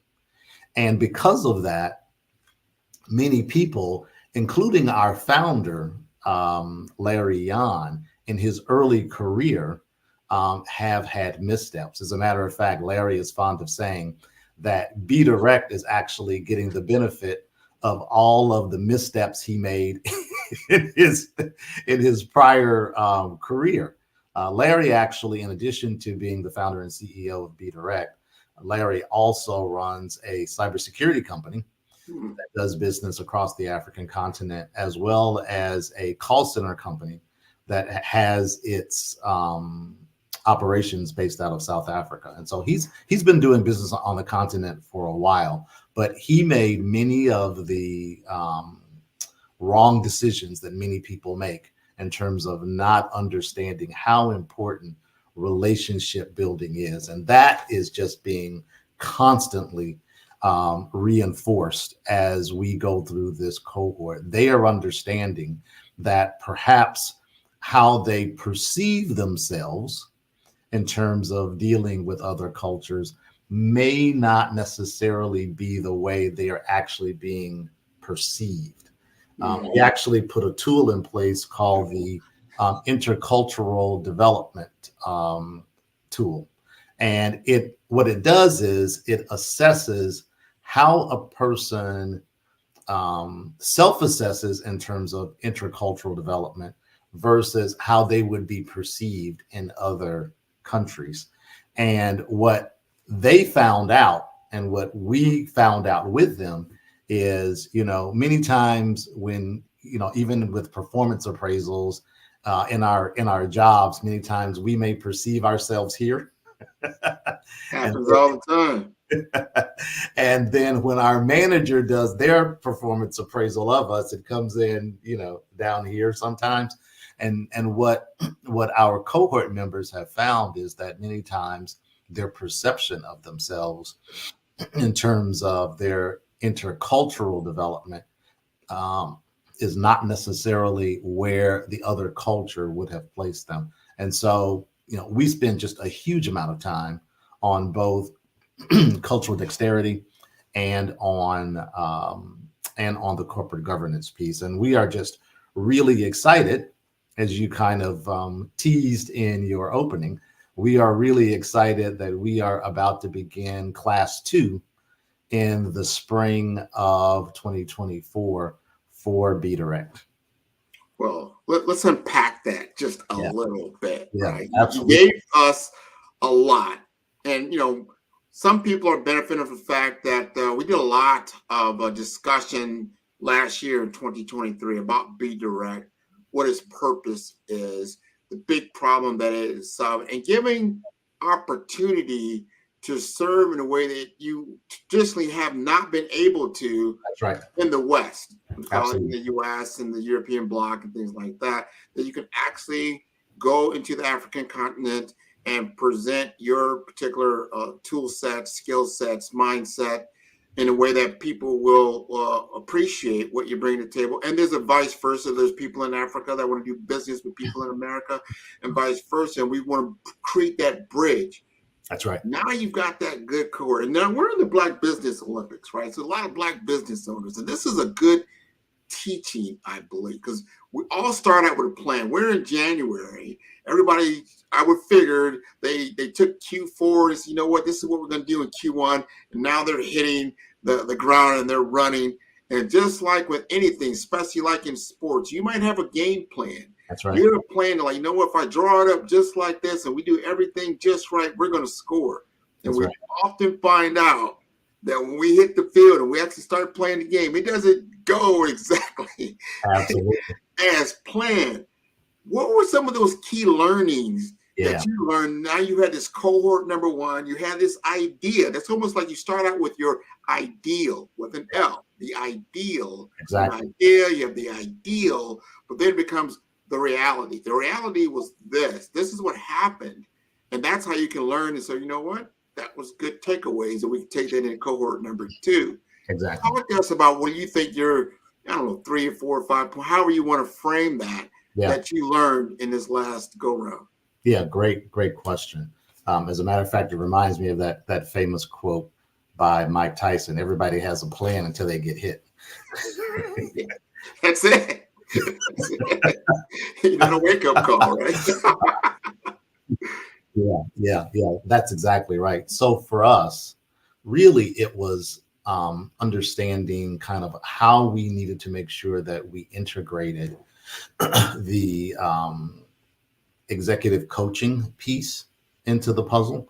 One of the things that I forgot to mention in our introduction was there are kind of 3 or 4 components for Be Direct. The first component is the corporate governance training. The second component is the cultural dexterity training.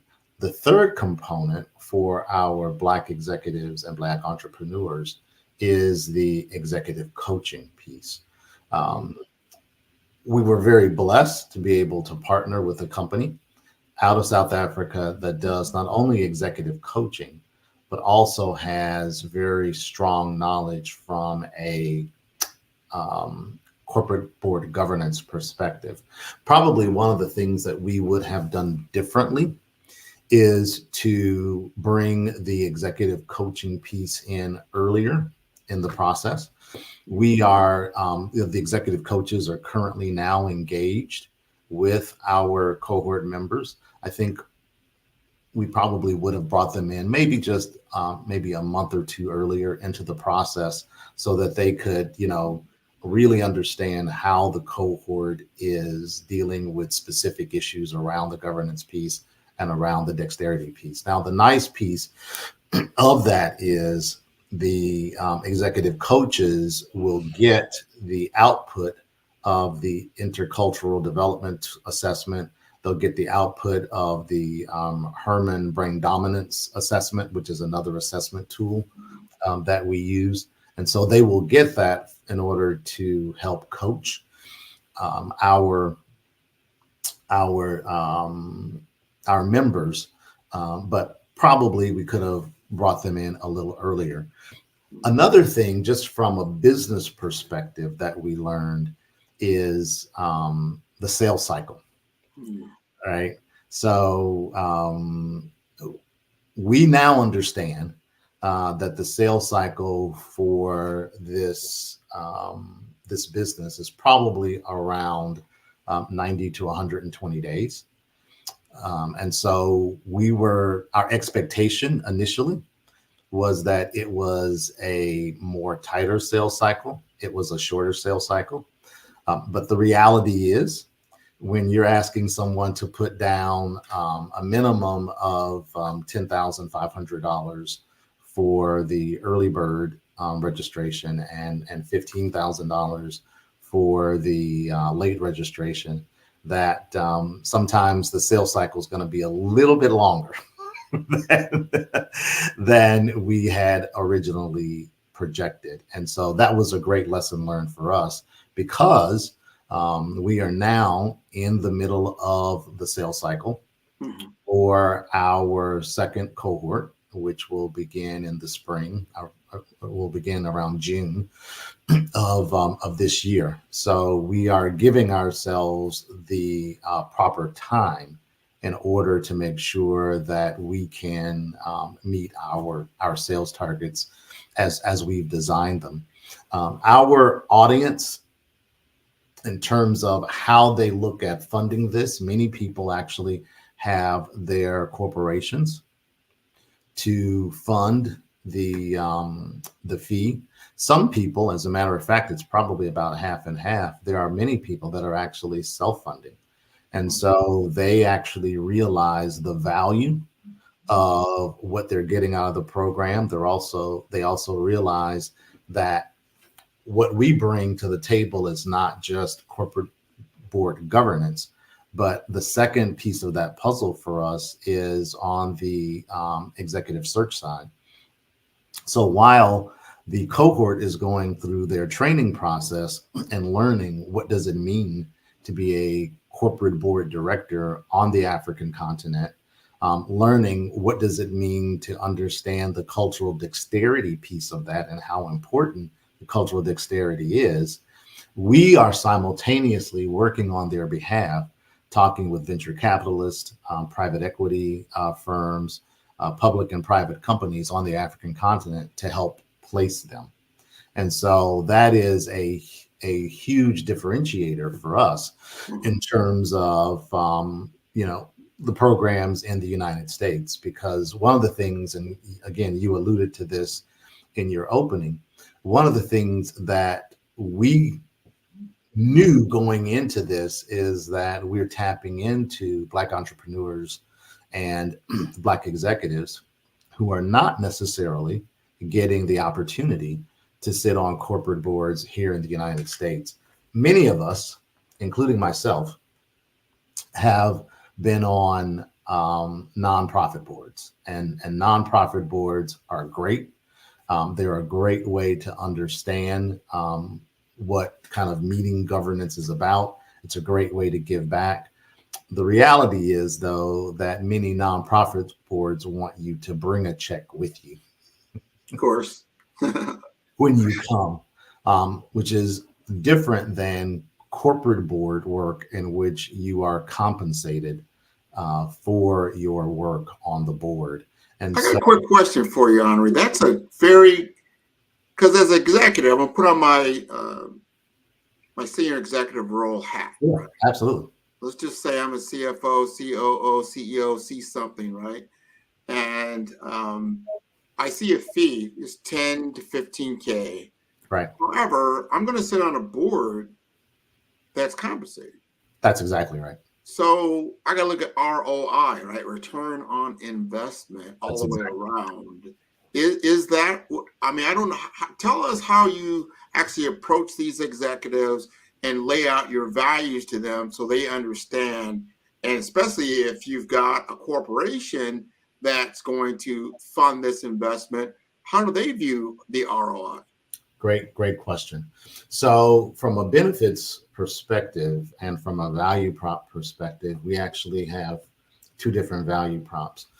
The value prop for the corporation is it allows them to use this as both a retention tool, and it also allows them to use it as a talent acquisition tool.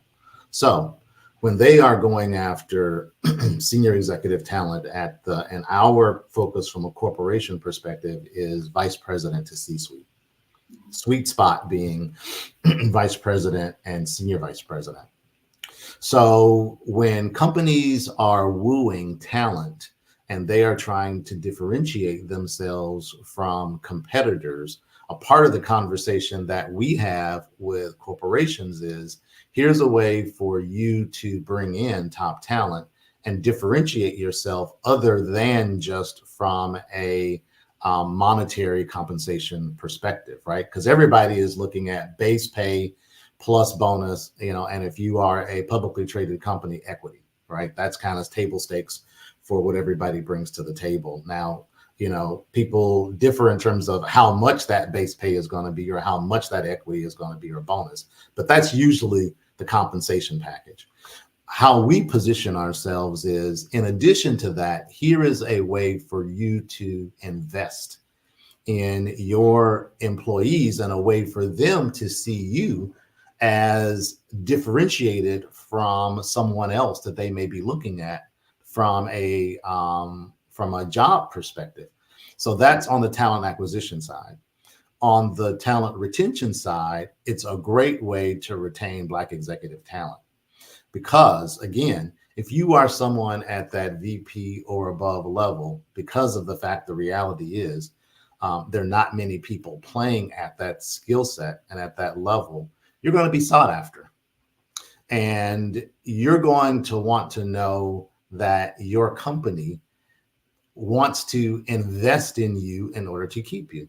And it becomes, for us, it becomes a great tool for the human resource organization, the DEI organization to use in order to retain top Black talent, saying that the company sees value in you and is willing to invest in you, just like it would invest in city leadership programs, whether that's, Leadership Atlanta or, Leadership Charlotte. So there's an investment quality for all of those programs, and the company is willing to make that investment. So that's kind of the value prop on the company side.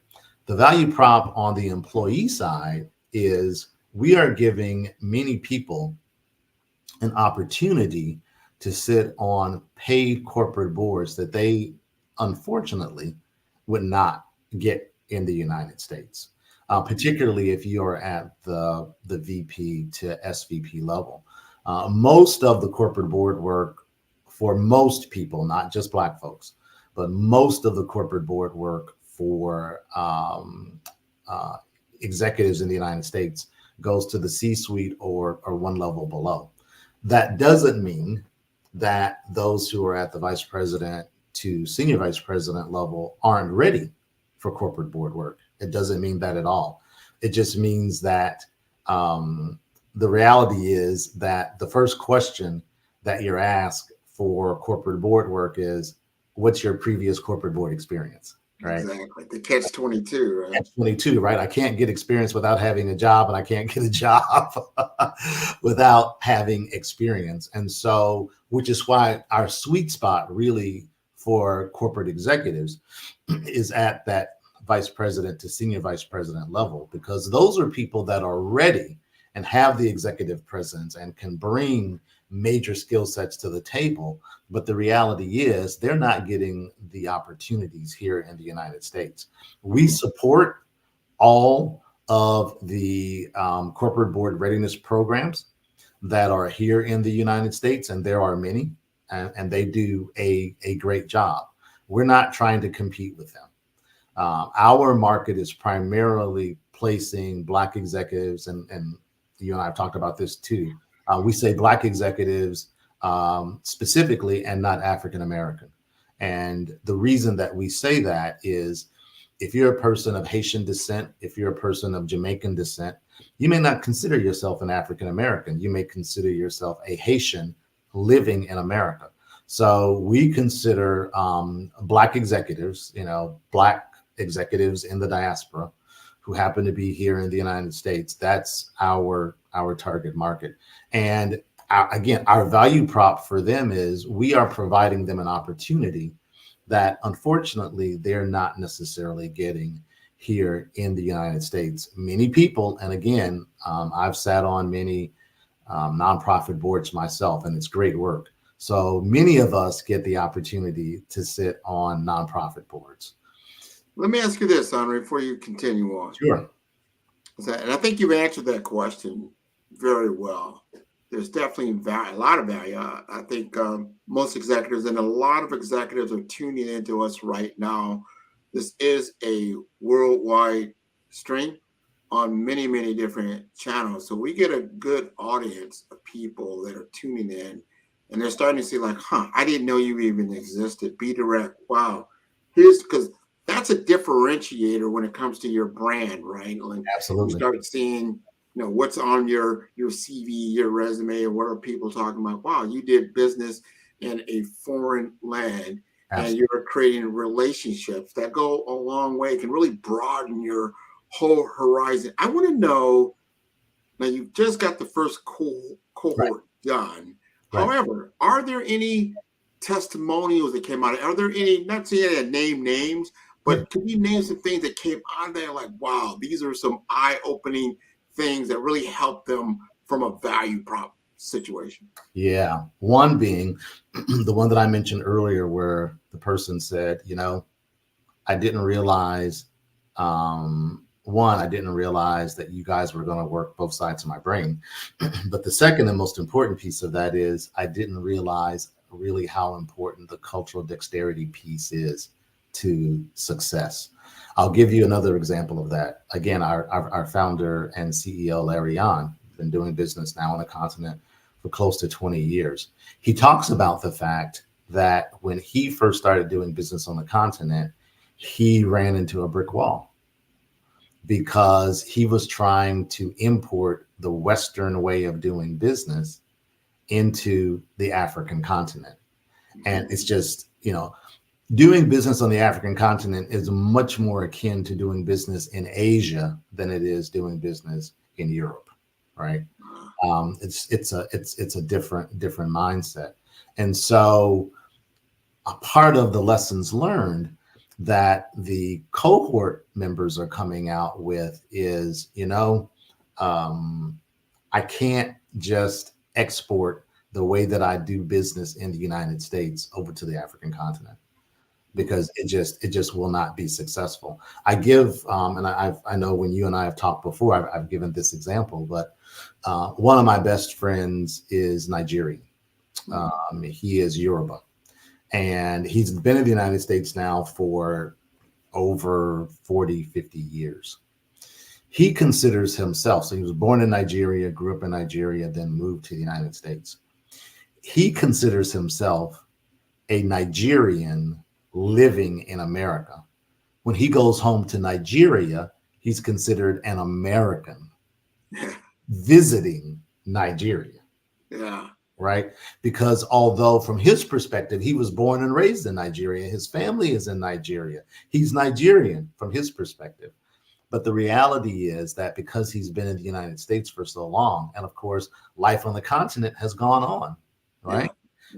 Relationships have been formed, relationships have broken. People view him now as an outsider, even though he was born and raised there. And so the same thing happens with Americans coming over. The other thing that I think our cohort members begin to understand is you have to have a mastery of skill sets regarding what does it mean to be a corporate board director, and what does it mean to be a corporate board director on the African continent. So if you look at the United States, much of corporate board work comes through kind of regulation, right? So it comes through Sarbanes-Oxley as a part of the auditing committee and as a part of your financial reporting. If you are a consumer-based company, you've got Federal Trade Commission. If you are a energy company, you've got the ERC, the Energy Regulatory Commission. So those are all regulatory and compliance-based initiatives that directly affect corporate board work in the United States. While there certainly are compliance and regulatory issues on the continent in different countries, they are not as large as it is in the United States. Much of the corporate board governance work on the African continent is dictated by what's called King 4. And the 4 is Roman numeral 4 because it's kind of the fourth generation of the King 4 methodology. And much of that is based on best practices. So it's taking best practices from the United States regarding corporate governance. It's taking best practices from the UK and from Europe regarding corporate governance work. And it's melding all of those things together. And so, again, the lessons learned that this cohort is learning and future cohorts will learn is that you just can't, bulk lift what you know and what you've learned in the United States over to the African continent. You really have to put the work in, right? You've got to put the work in and you've got to put the time in. I haven't mentioned this yet, so I wanna give our pitch. So www.globalboarddirector.com, and global board director is all one word. www.globalboarddirector.com. That is the URL for our website. We'd love for people to go onto the website, take a look at our video. The video actually gives a great synopsis of who we are and our work. The video was actually filmed in South Africa. So we are truly a international based company and an international focused company.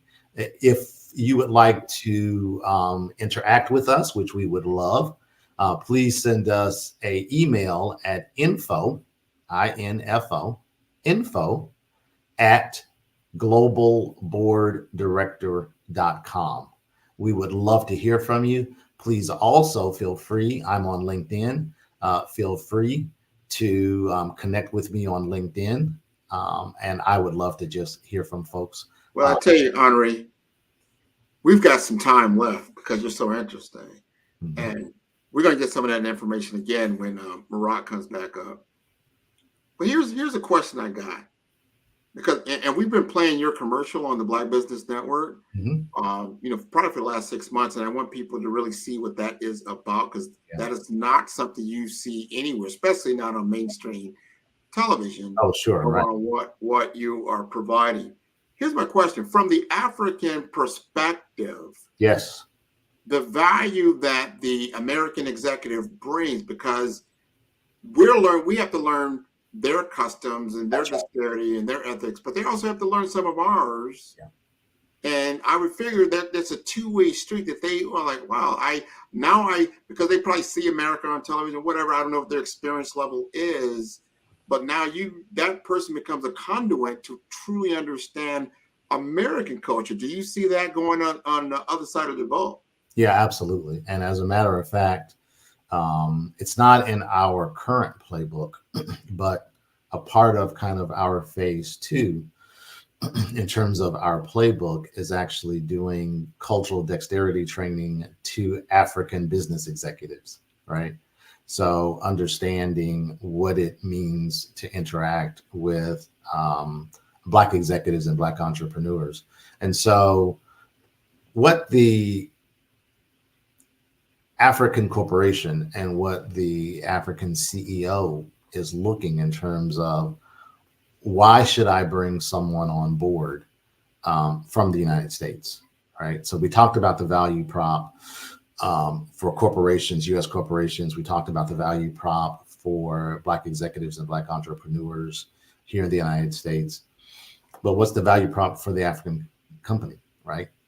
Why should they pay someone from the United States to sit on their board? And the reality is that executive, that CEO, that board is making a conscious decision not to bring someone in country on, but to bring someone from the outside in. The reason that they would make that decision is that person brings a couple of different things to the table. That person potentially could bring them a new market, or help them bring a new market, where perhaps their current market is maybe just their existing country or just the African continent. This person could open up potentially U.S. market, or help open up the U.S. market for them. The other thing that this executive brings to the table, which is why the conversation is even being had, right? Why should I want to bring a Black executive into my fold? This person has a network, and that network, the Black executive network, even though this particular person that we are placing on their board may not necessarily have specific industry experience, but that person may have great functional experience, whether that functional experience be around sales and marketing, or product development, or supply chain, that they can apply across industries.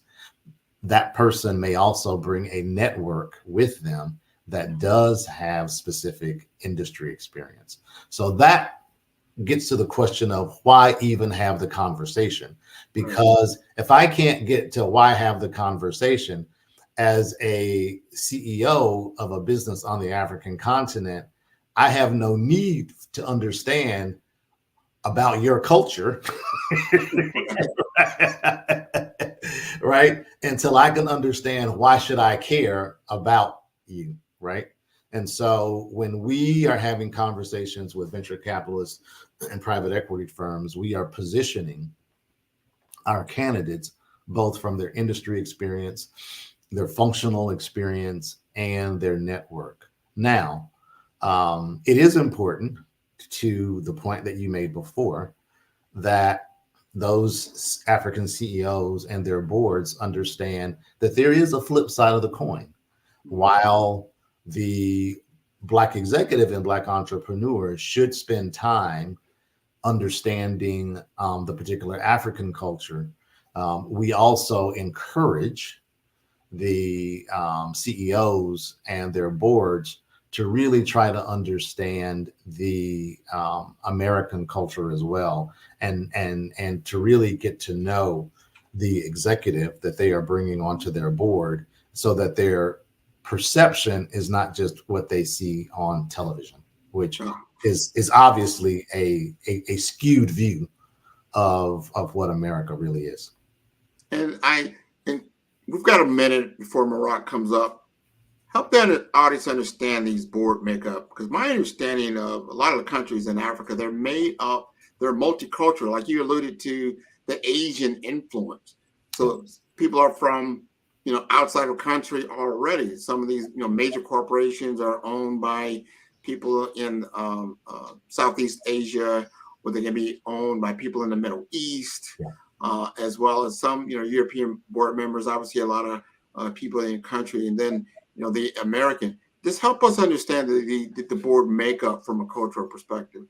Great question. So the majority of companies that we're dealing with are either Black owned, or the venture capital firms and private equity firms, although they may be European or American or of other cultures, the operating committees, the operating executives are primarily Indigenous African, and many of their boards are Indigenous African.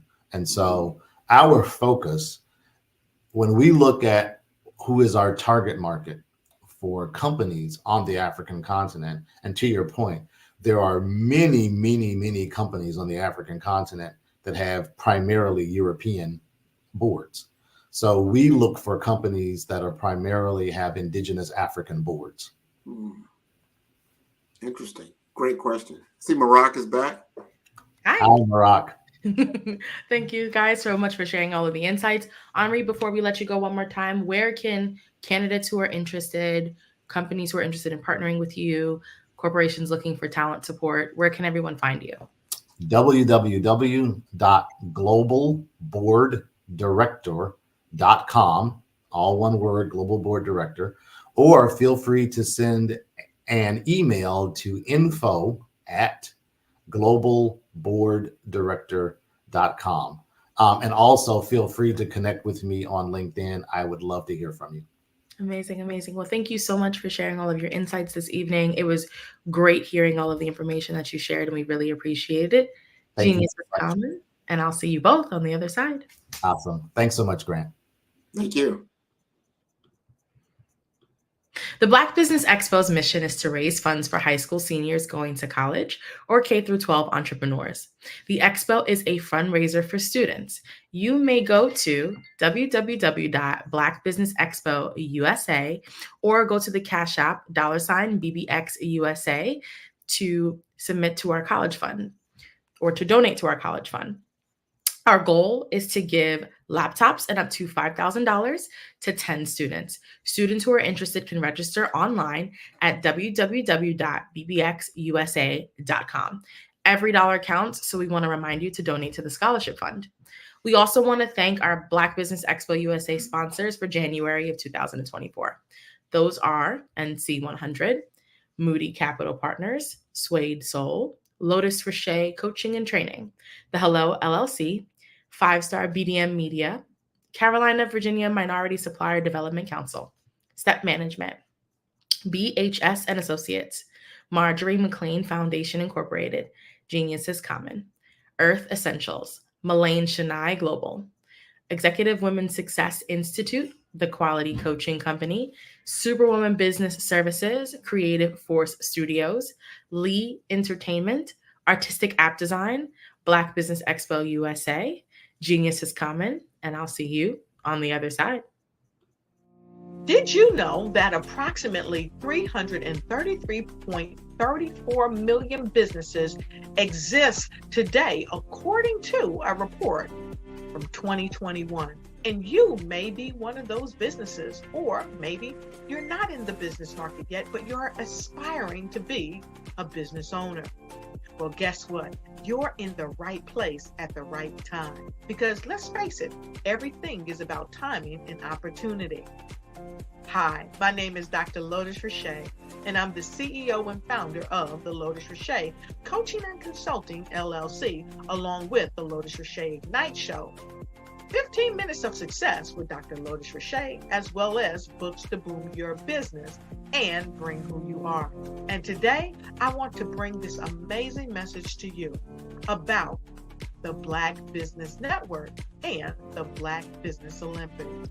See, the Black Business Network and the Black Business Olympics is designed to help people just like you, that's right, that look like me, to take their business to the next level.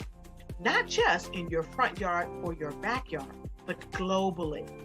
The Black Business Network and Black Business Olympics is designed not to just help you survive, but to help you thrive. So join us today as we come together with businesses all around the world to support our students, our children, our young teens, our young entrepreneurs. What we do is we come together to help raise funds for students who are aspiring to be business entrepreneurs, who are aspiring and who are thriving in college. We endow them with a wonderful opportunity to gain scholarship of either a laptop or several thousands of dollars. And we invite you to help be a contributor to this amazing opportunity to help someone that looks just like you. So join us today at our website and let us connect with you and help you ignite and take flight in every area of your life on the Black Business Network and the Black Business Olympics. I'll see you on the other side.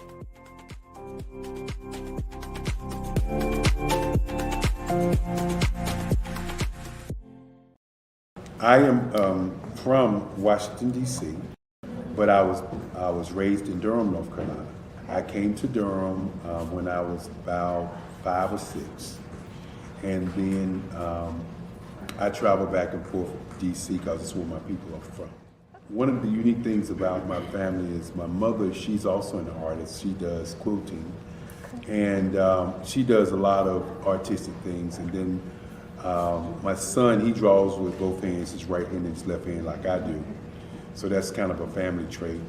And then my other son, he's a videographer, and my daughter, she works, she's a regional vice president for Sunglasses.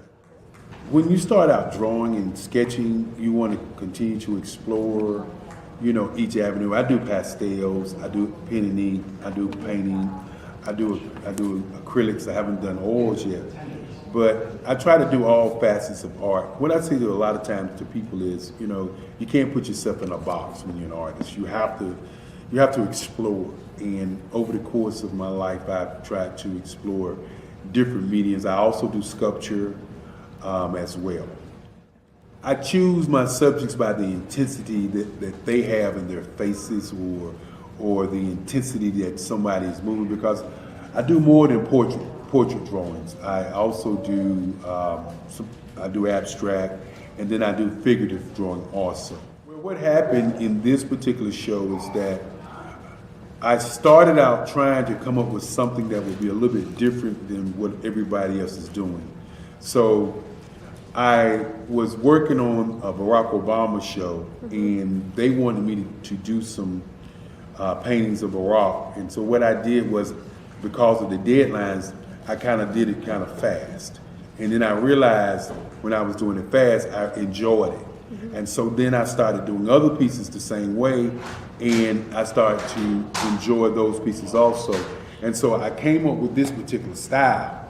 And it's a style of lines and colors. And what's interesting is that when I was in college, I did a show called Lines, Colors, and I talked about the boldness of the blacks, the hotness of the whites, and this is how this has come about, later on in my life. And the colors comes from a lot of the entertainers that I work with, where they wear different colors. They don't wear, your plain reds or your whites. They wear different colors, and so that's also another piece of what's giving me the colors. The subtitle of this show is Faces That Speak Life. That's real critical. Faces that speak life. Each one of these pieces is a life source and a life energy that's being put on display for people that are looking at it. I always say in terms of my art, it's not important that I draw them. it's important what you get out of what I draw. You know, I don't try to just draw it because you like it. People wanted me to do prints. I didn't do prints. You know, people asked me to do different people, but the people that I choose are people that make a difference in the lives of people in the world. So the human landscape idea was, again, as I say, the lines represent your emotions, it represents your ideas, and it represents your journey as a human being. And that's why you get the different pieces and the different looks. And as you notice, I try not to do one look that looks alike another look. And that's what's the most important part of this show.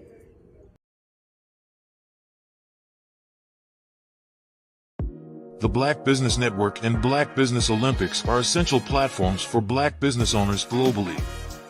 They provide the tools and support you need to succeed in today's competitive marketplace. Join us today as we collaborate together with businesses from around the world to support our children, students, and young future entrepreneurs, Black businesses and corporations. We raise funds for students going to college and young entrepreneurs who are aspiring to be business owners, and we invite you to be a contributor today. Visit the website www.blackbusinessexpousa.com to connect with and learn more about how the Black Business Network and Black Business Olympics can help you not only share your amazing business story to businesses, but also serve future generations. Hello, my name is David Jones, CEO and co-founder of the Hello LLC, where we help businesses build a culture, brand and experience, and leverage technology to pivot into Web3. Join the Black Business Network streaming live into Roku, Metaverse, STEM City, Black Multiverse Enterprises, Hulu, YouTube, iHeartRadio, Apple, Facebook, LinkedIn, Spotify, Twitch, and Google Podcasts. Tune in, turn on, and let's thrive.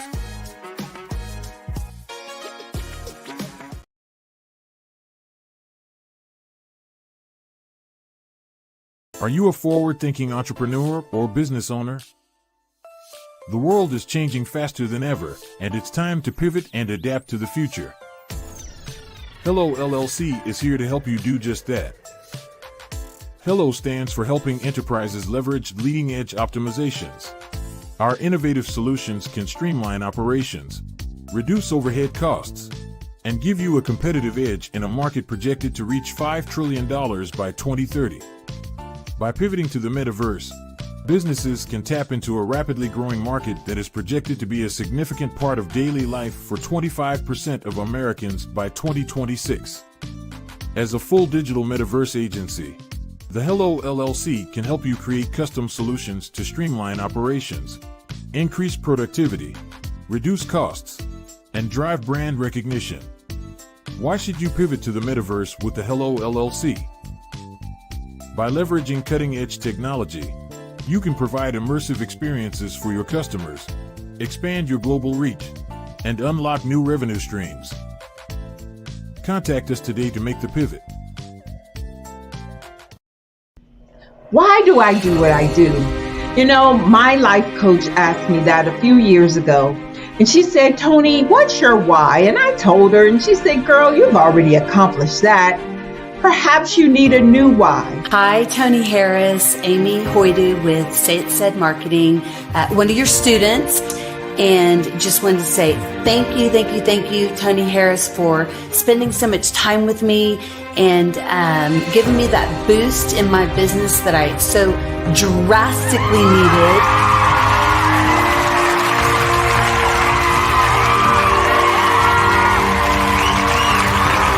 My why is to touch, move, and inspire my clients to take drastic steps to be better than they were before they met me. I'm a resource. I'm a connector. I want to help people build deeper relationships that are beneficial to their life and business. That's what I do best. So, first thing you got to do is show up. And speaking is a way to magnetically attract your ideal client to you. How many of you use social media that way? Absolutely. And this is how you look to the world. Drastic steps are the steps that are needed to be successful. And my business is drastic denotes a mindset, getting out of your comfort zone, doing something that you don't necessarily feel comfortable doing, want to do, but you know it's a necessary step to be successful in your business. I get the most satisfaction when I see my connections flourishing into relationships long after I am gone. Hi, my name is Jasmine Augustine with Media Jasmine, and I've joined several networking and referral groups in the area. And Network in Action Northeast Houston with Tony Harris Taylor is one of the best organizations that I've joined. I love that piece of what I do, and it is what fuels my fire.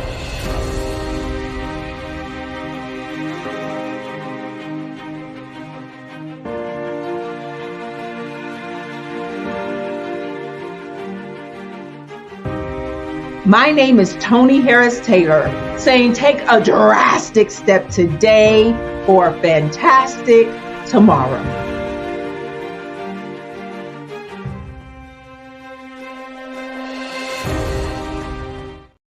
Follow the Brand TV broadcast host, Grant McGaugh, as he visits with top executives and entrepreneurs to find out their secrets of success with their personal brand. Follow the Brand TV broadcast host as he focuses on brand development to build better relationships, bring value to your business, relationships, and career. You will enjoy listening to each episode that is tailored to speak to you directly. If you're looking for this type of clarity in terms of building your brand, you have tuned into the right station. Each episode will help you to shape a conversation in the 5-star BDM network of 20,000 professionals and become a springboard for your corporate engagement and business opportunities. Each guest will frame their story in the areas of personal branding, business development, career development, financial empowerment, and technology innovation. Grant McGaugh explains why he is the CEO and owner of his own professional career. Grant is an accomplished business leader and entrepreneur who wants to give back to individuals to grow their personal brand strategy. Tune in as he weaves his story about new possibilities, while to you exceed expectations. If you love storytelling, this show will make for fun. Social media is evolving. It's more vibrant, more colorful, more energetic, and so are you. It's not just photos anymore. It's video, it's audio, it's subscriptions. And now there's Fanbase, a new monetized social network. Fanbase delivers the complete native app experience with full content monetization for every user. No algorithms that shadow ban your engagement or growth, and no ads. Follow anyone for free and subscribe directly to your favorite creators for $4.99 a month. Plus, show some love by tipping on any post. Also, make a Fanbase page and monetize your content the same way. Finally, connect with your followers by posting the amazing content you already create. And now, get paid for it. It's time to energize and monetize, because everyone's a fan of something and everyone has a fan base.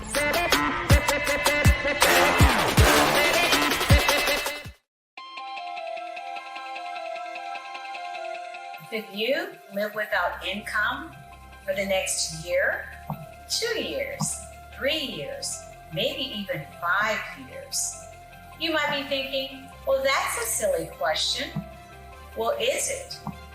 What if some medical event occurs in your life where you no longer can be the superstar in your household and generate that income? Or what about a planned event where your income comes to a sudden stop? Perhaps your employment has been terminated or your business has ceased operating. Are you prepared with a backup financial income? Or what about those voluntary events in life where you decide it's time to disconnect, perhaps retire, stop working? Do you have a backup income plan or something in place? I'm Sabrina Protic, your financial coach, helping you develop an income plan. Your financial tomorrow depends on what you do today. Connect with me for a bright and secure financial future.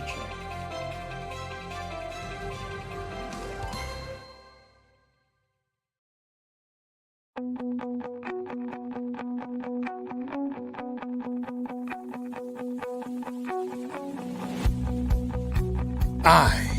am Black Business. From the moment I wake until the time I sleep. Yes, I am Black Business. I am Black Business. Tell me, are you Black Business? I am Black Business. Do you support Black businesses? Listen, I support Black business because I am Black Business. Black Business Expo, one of the largest business showcases in the history of Black business in the world. The world! Sign up today at www.blackbusinessexpousa.com or call 919-308-9090. I am Black Business.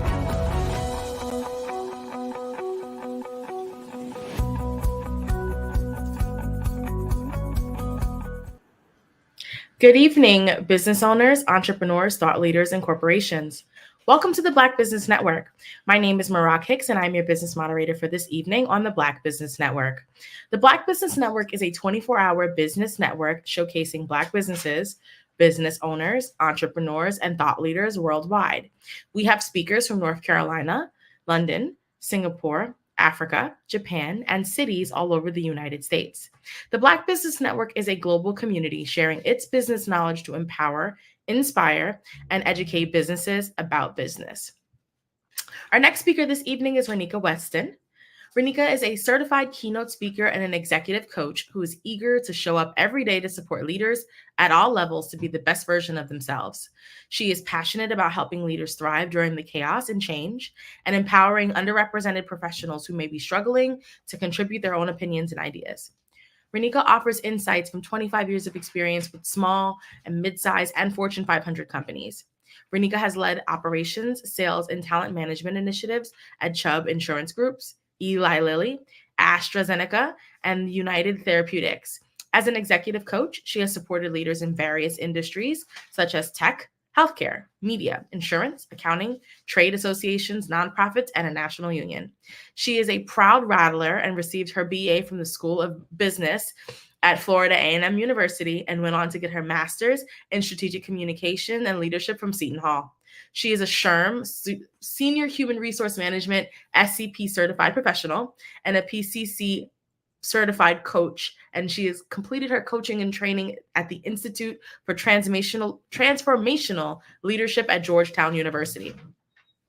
As a keynote speaker, Renika draws from various leadership concepts and coaching models. She talks about self-imposed limitations, changing the narrative to become more effective, and equipping audiences to go beyond their self-imposed limitations.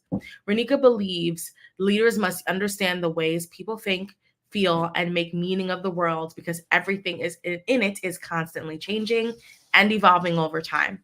She has been described as a dynamic storyteller, connecting to the hearts and the minds of others.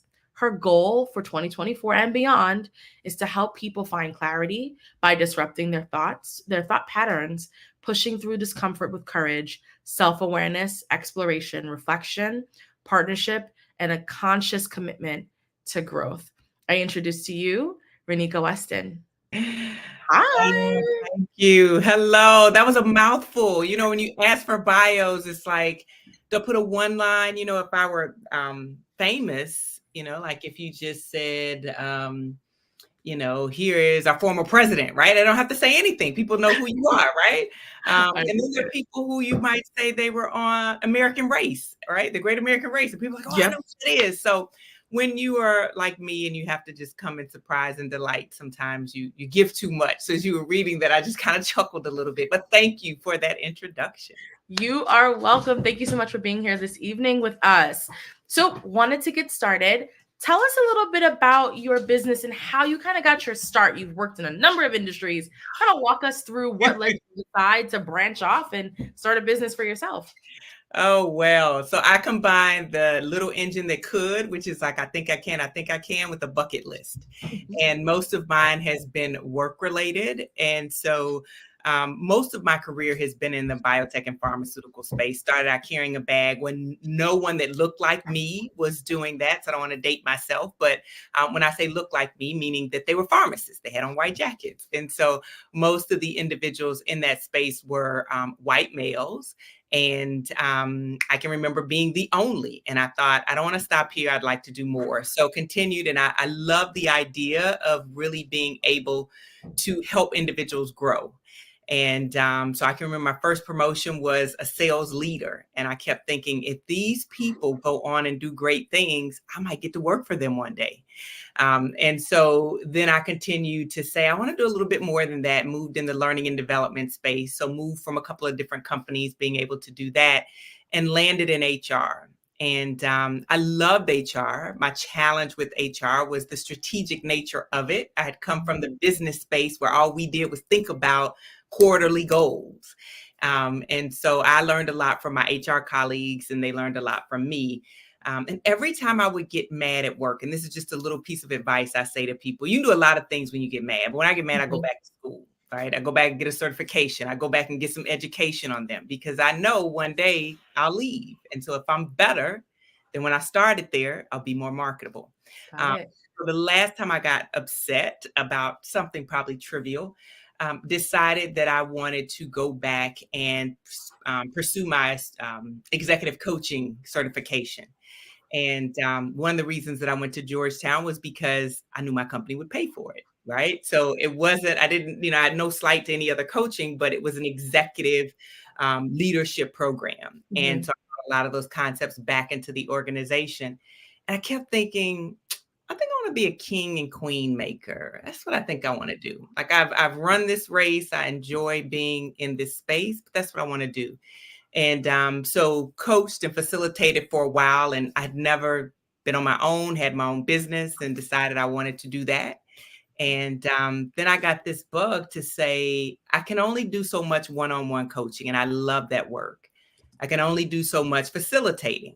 But if I stand on a stage and there are more people out there, I can get my message out to many. So that has been my road from corporate space all the way to stages doing keynote speaking. Got it. Grant, I'm stealing your thunder. I was just really excited to talk to her. I'm listening. I am listening. This has been wonderful. This is how you do it. Alrighty. Well, Jeannie's comment. I'll see you both on the other side. All right. Most welcome. Most welcome. You are my buddy. We talk like twice a week, right? We are. We see each other virtually. It's funny, when you see a picture of someone, or you hear their thoughts, as we do oftentimes as we connect via on LinkedIn, you feel like you really know the person. So it's good to see you again virtually. And again, I do feel like I know you well. Well, we do, but it gives you that completion, right? You cannot be complete. I want our artists to understand the difference between a virtual meeting, let's say, and then that one-on-one type meeting, or at least that visual representation. A lot of times you're dealing with someone on a social media platform, and you're exchanging a lot of text for the most part, and you're seeing some imagery go back and forth, but it's not always that one-on-one. So it's always good. This is almost next to good of being in person, that I get to see you. And I am so impressed with your particular history, what you're doing, and that you've come to join us on the Black Business Network. You are wonderful. Yeah. We're not going to let you get away, because you got some experiences and some knowledge that we can all benefit from. You alluded to that a little bit with Maroc. We want to talk to that age group that Maroc is in, because we need to get our next generation up to speed and gaining the confidence. You talked a little bit about navigating all these different hats and going through all these different corporations and getting opportunities to go to some very prestigious coaching classes. What was the thing that motivated you to navigate through all those different circumstances? That's a good question. I always wanted to learn from the best. And best is sort of, what you think is best, what I think is best might be different. But in my mind, I always wanted to learn from the best. And I used to run a lot. And I remember the first time I ran a 5K, I was like, I'm not going to make it. And I saw this woman ahead of me, and I said, that's my bunny rabbit. As long as I can keep sight of her, I'm good.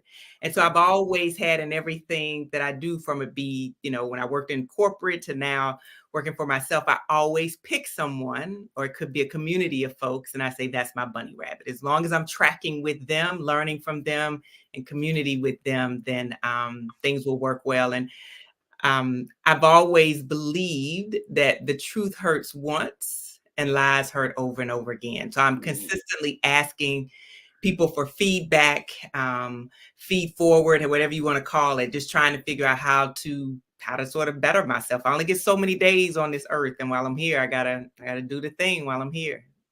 Oh, you've been doing the thing, and I applaud you for a lot of your efforts.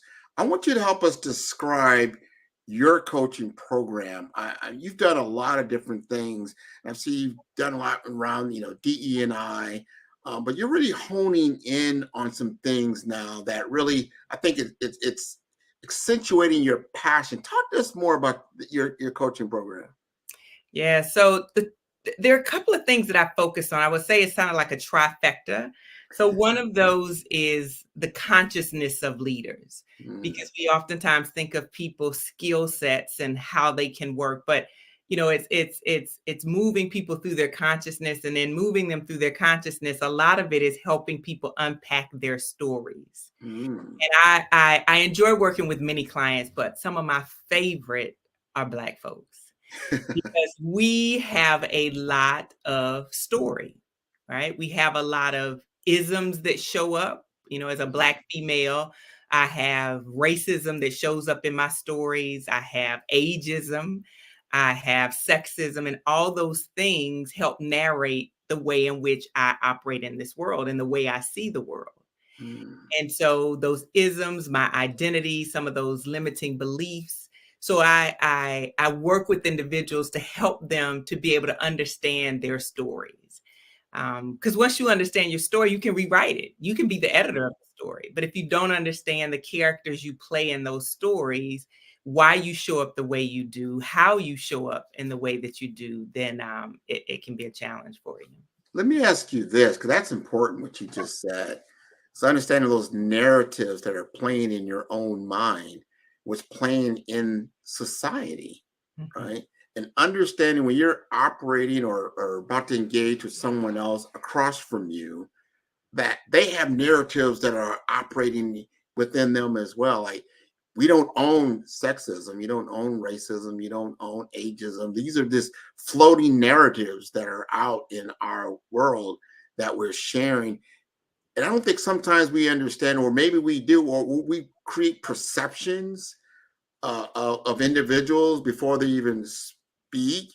Do you help coach people? Because you said some things about consciousness, your awareness, your mindset. Is that something that you work with people on? It is. And one of my favorite things to ask people is, how do you know? So, oftentimes people will say a thing, and we don't understand where those things come from. So oftentimes I'll say to clients, is that your ancestor speaking? Like I had a client one time that said to me, these people want to be in my business, asking me all these questions. And I said, well, how do you know? And they said, well, they asked me. And I said, well, could it be that they're just getting to know it? I just know they're being nosy. And I said, is that your ancestor speaking? And she said, what do you mean? And I said, there was a time when that may have served your ancestors well, to keep silent, because talking may have been detrimental to their health, may have even been detrimental to their lives if they shared what they had in their homes or the things that they had. I said, but this is a new day. And so I'm not suggesting that you do that, but what I am suggesting that you do is to think about, where does that narrative come from and how is it serving you? And then my next question is, like, what do you want to do about it? So if that's how, if that's what it is, that's what it is. And that's okay. But understand the root of that and where all of that comes from, to then figure out if you want to tell yourself a different narrative and show up a little bit differently. That's so important. I want our audience to really think about that and visualize what you're saying. And I'm going to take this back. We're in the Black Business Network, and we're talking about Black entrepreneurism. Maybe there's my ism, right? What I'm saying is this, is that specifically in the South, it was a law. Some people don't realize this. It was a law that if more, I think it was either 5 or 10 Black men came together on a city street, preferably like downtown, because that's what downtown a lot of business. If they came together and congregated, they would be arrested. That's right. Right. And this is how, this is the center of business. This is how businesses form relationships, networks, how we get things done. So it was a law that if people came together, especially invisibly in public, that they would be arrested. This is a narrative. This was a fact of the law. Yeah. But remember, that was your grandfather's experience that gets handed down. So when we start to think about why certain groups of people, especially like Black people, Black Americans, always kind of like go individually instead of as a team, as a culture, some of that narrative may have come from the past. Would you agree with that? I would definitely agree with that. There are so many things and ways that we show up and we don't even realize that that has been told to us. I'll say this and then I got to find I thought my thing was powered up, but it's not. The whole notion of lean in. So there was a lot of leaning in and leaning in. And it's difficult, again, that same narrative for me to lean in when I can hear my grandmother in Lake City, Florida, again saying, don't tell the people your business. Don't tell the people how can I lean in when I am listening to what she has said to me? How can I lean in when, I can remember interviewing for a position and there were rumblings that they needed someone Black. They didn't have a Black regional director. And so if the story that I'm telling myself is they're only hiring me or they're only they're only bringing me in for this interview because they need a Black female, that's a narrative that's going to show up when I'm sitting there in that interview. Can't help but show up. Yeah. Man, see, now we're getting into some real discussion. You want to talk about it? Let's talk about it, right? Let's talk about it. It's unpacking your inner self, but unpacking, and I've seen this narrative play out over the last year or more and more. And then we're starting, and I love what Dr. Kelly's done around getting this network going, because the narrative that I saw, and I really was getting upset about it. Every night I turn on the news to get what happened in the community. Every single night, there's a narrative around a young Black man in trouble. Yes. Every night. Yes. And he said, well, maybe that's only in Miami. That's where I live. No, every city I travel to, every single night. So you're going to tell me we are 15, 16% of the population, but we are 99% of the criminality that's happening in this country that you want to report on every single night? Mm-hmm. Really? So this is this narrative. So when you work with somebody, you have this narrative, someone else does, and then you're going into the workplace and all these things accumulate. And then when we get things like George Floyd and what happened, and then if you work from home, maybe it's not as bad. But think about it, you go to an office and you're surrounded by all kinds of different people. And here you are, you have to represent not only yourself, but your entire culture. How about that? So let me ask you this about that representation, because that is a narrative that we tell ourselves. Yeah. If I don't show up, or if I don't perform, that's ruining for everybody behind me. And I actually said to an employer one time, because I was the only, and I asked them the question. I said, I know I'm the only person here. What do you think about that? And they pretty much didn't think much about it. And I said, if I don't make it, if I'm not successful, would that hinder you from hiring somebody else that looked like me? Mm-hmm. They kind of thought about it, and I asked them, I said, please don't let it. Please don't let it, because I am an individual and that's a lot of pressure for me in this role, to have the pressure of being new as a leader and also have the pressure of knowing that if I don't make it, that you will not hire anybody else that looks like me. So just promise me that. You don't have to promise me anything else, but promise me that. And they were shocked a bit. and said, okay. And in that moment, whether they made good on it or not, I could breathe. I could be Renika and show up and do the things that I needed to do versus having the weight of my people on my shoulder with every decision that I made. I love that, man. You have to be your authentic self. Yes. But you do have to bear some of that to certain people, because if you know that they're consuming this kind of information yes, about you culturally, whatever you want to call that, every night, so you know you're already weighted in a certain area. And they're not like, hey, I couldn't sit down at a person from Asian descent and think I truly understand their culture or what affects their culture and all this stuff. So I have to go through that. I have to learn things. You're a human resource professional, so you kind of understand where I'm coming from, but you still have to have a certain humanity that of commonality, the human instinct about certain things.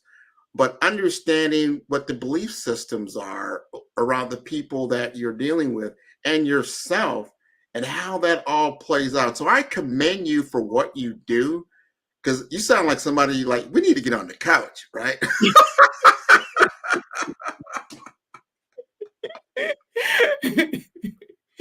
I am a connoisseur of people, specifically Black people. I study people and I study people's stories, because to your point, a lot of organizations, they want to do this cultural sensitivity training and all of that. Well, if I were on my street that I live on today, right, there might be my family, it's a Black family. The next family might have different cultures in there. They may look Black, but they may not be African American. The next family might be something else. Each of those families has a commonality. We live on the same street. We live in the state of Maryland. But where did they grow up? So what they bring to that street is also, what the customs that they grew up in. And if you took two families, even if you took two Black families, you took one from the South and one from California, there will be some commonalities, but there are going to be a lot of differences. True. So that's why we have to hear and understand people's stories versus just trying to say, oh, I know who that person is. And that's why I want to be on the stage, because I can do it one-to-one. I can do it even in coaching, but the message on the stage, to your point, these people that are watching the news, the people that are getting these false narratives about us, they need to understand, especially if they're in decision-making positions, they need to understand what that weight is like for us and to understand the stories that we tell ourselves and help them to understand how they can support us when we walk into these spaces with these stories on our backs. And we do. And because those stories, they haunt us, some of them, right? It's like we're about to go into Black History Month, the history of Black history in America, unopposed to some senators from South Carolina don't want to realize there's some racial overtones in this country that were definitely institutionalized, wasn't somebody's opinion. It was there, but we are reminded of it every single month. Some of that is good, some of that is bad. It's like, well, what are we doing now is so important. And I have white friends, I have all kinds of different people. And they say, well, no, Grant, you're different. And that's why I don't like hearing that. Wow. So what's your response? We're talking about somebody else. Hey, you're different. What do you say when they say that? Tell me what you say. What do I say? Yeah, what do you say? Honestly, that's a teaching moment. And I had a friend of mine say that. I said, what do you mean by that? I'm different? Well, you're not like what you said. Well, I'm like the guy in the news you just saw last night, unfortunately, because I would tell them, like, poor people are poor people. Most of those people you see out there are socially disadvantaged people. That's right. Right. I'm not at that level. So yeah, I am different from that aspect. But however, I have been in different areas of the socioeconomic level throughout my life, and then my family's life, and my family's life. So I can understand the situation. I don't want to be in that situation. Doesn't mean when I leave your house, I'm going down to a criminalized area. No, but I don't want you to think that every Black person that you come across lives in some kind of criminalized area, or all those stereotypes that go along, like every Black people is like on some kind of welfare program. Everybody that you know doesn't speak well. Everybody knows looking for a job or don't have a really good job or not a job that's not like your job. Is that what you're trying to say? So those narratives are the narratives that we need to like really just get rid of. You're very educated. I love what you're doing, Miss Weston. Oh, cool. Miss Weston, and how we interact. And me and you, just so the audience know, me and you, we interact every week with people from all walks of life. Yes, we do.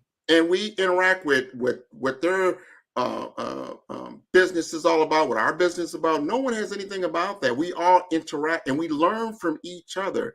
And I would like to see that more of the majority instead of the minority as far as experience. Me living in Miami, Florida, I've learned that. Everything you just said. Just because a person may look a certain way doesn't mean they are what you perceive them to be. That's right. So many people walking around here, they might be light skinned, meaning light Caucasian or something like that, but they could be Cuban, they can be Jewish, they can be from Australia, they can be from New Zealand. You've got to allow that person to define themselves. Yeah. So that's my question I want to ask you. How do you want to be perceived professionally and personally? I want to be perceived as a Black woman because my lived experiences are as a Black woman. You know, I tell people that I have Southern roots and Midwestern limbs. So I'm from the South. So the way that I see the world and the accent that you hear is the South. So first and foremost, I want to be perceived as a Black woman. I don't shy away from that. That is who I am.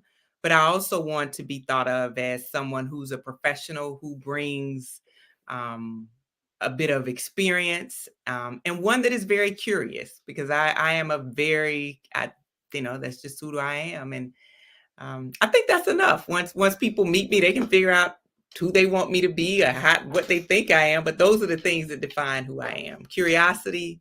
I got to say a mother because my son, if he watches this, he says, you didn't even say you were a mom. Yeah. So those will be the things that are important. Yeah. Well, let me ask you this, and I hear this a lot. And, you probably heard it, imposter syndrome. And I want to define it a little bit. Meaning, can you be your authentic self in your work environment? Or do you have to assume a role that then you have to come in and out of during certain parts of the day? Oh, great. I've got to charge this right here, but I'm going to answer this question because I have got to answer this question. So I'll talk as I'm plugging this in. I don't know why I get a different charger, but so the question is, can you be your authentic self? Yeah. And I would say yes, but understand that there could be consequences for that. So as a kid, I remember telling my father, people are not going to tell me who I can be and what I want. And he said, well, they're going to control you a little bit. And I'm like, no, people won't ever control me. He said, well, depending on how much you make, they'll control where you live. They'll control what type of car you drive. They'll control the restaurants that you can go to. And I thought, well, that is true. So there are consequences when we say we want to be ourselves and we don't want to conform. And I do believe that you do have to be your authentic self. You have to show up in an authentic way. But the challenge with that oftentimes is people are not connected to their values. So if I know what my values are, my values come out in who I am. If I espouse family and I say family is important to me, my authentic self says at 6 o'clock, I got to get out of here. I got to go to my son's football game. I'll catch you at 9 when it's over and I can get him something to eat and we can get back home. But the authentic Renika who values family, that's what I got to say. If I left the company because of my values. I didn't realize it at the time, but they said that they valued creativity. That was part of their mission statement and all of this. Well, something happened and they couldn't pivot. And I kept asking them about where's our creativity? Why can't we do this? And they just couldn't. And I couldn't, to me, it was like they had lied to me. Right. And I just, at that moment, I started looking and I left that organization because of that. So my authentic self would not allow me to be a part of something that was clashing with my values. I didn't know it at the time because I don't think I knew what my values were. But I think to be your authentic self, you have to figure out what's true and what's important to you. And once you figure that out, it's like a freedom that nobody can take away. They just can't. Do you feel that? I feel Marak is listening. I feel Marak need to come on camera. I want her to join this conversation because I think it's so important that our generations get an understanding, because I've heard it so much from our 20-year-olds or 30-year-olds, or I see a lot of like they're throwing a lot of excuses of why this didn't happen or why that didn't happen, or it was them, it wasn't me. It's a fine line of things you have to understand, but you have to be grounded, is what I heard. Grounded. And so, Marak, I want you to join this. Have you been listening? I have been listening. Don't tempt me with a good time. As soon as I heard my name, it popped up.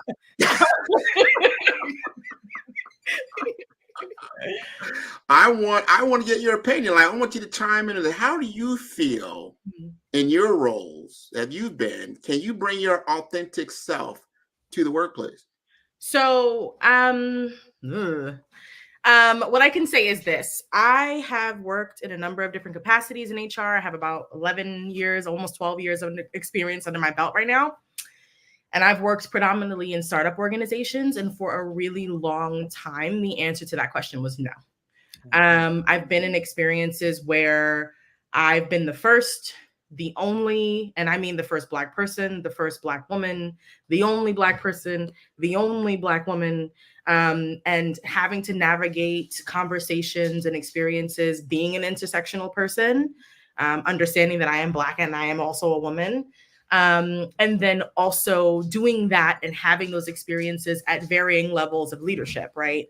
I've been at the table and still having experiences where I couldn't bring my full self to work every day. So that's kind of why I started my business, because I've come to understand from my perspective, if I'm the CEO, I show up as who I want.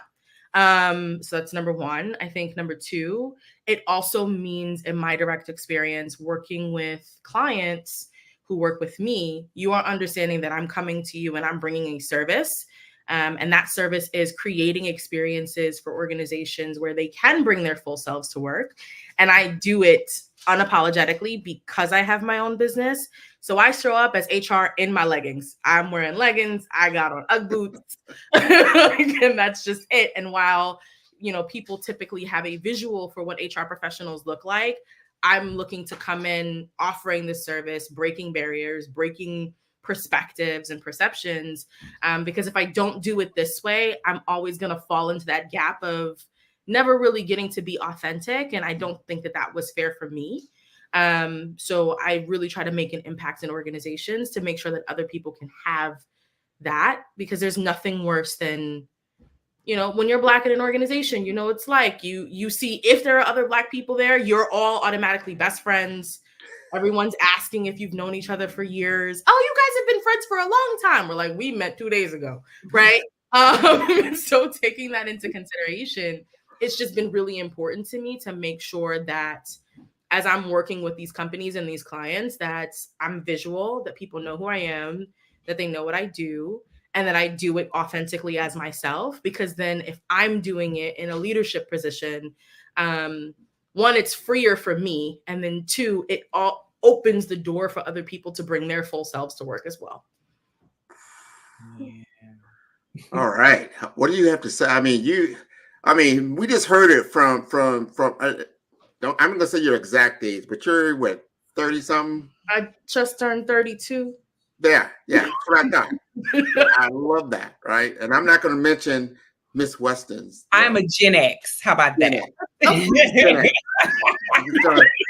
She's fine as well, right? So there's generational, philosophies, experiences, but everything. But what I've heard from you, and I think I've even seen it from both of you, is the entrepreneurship. It's like I can be better running my own ship than be a part of a ship. Because sometimes those ships that are there are so rocky, like somebody, you could be working with the same group But because now you're coming in the CEO role and you're not under their W-2 payroll, they see you differently, as opposed to the other. Would you both agree, or who wants to take that? I 100% agree. Yeah, I would definitely agree. There's a different sense when it's yours.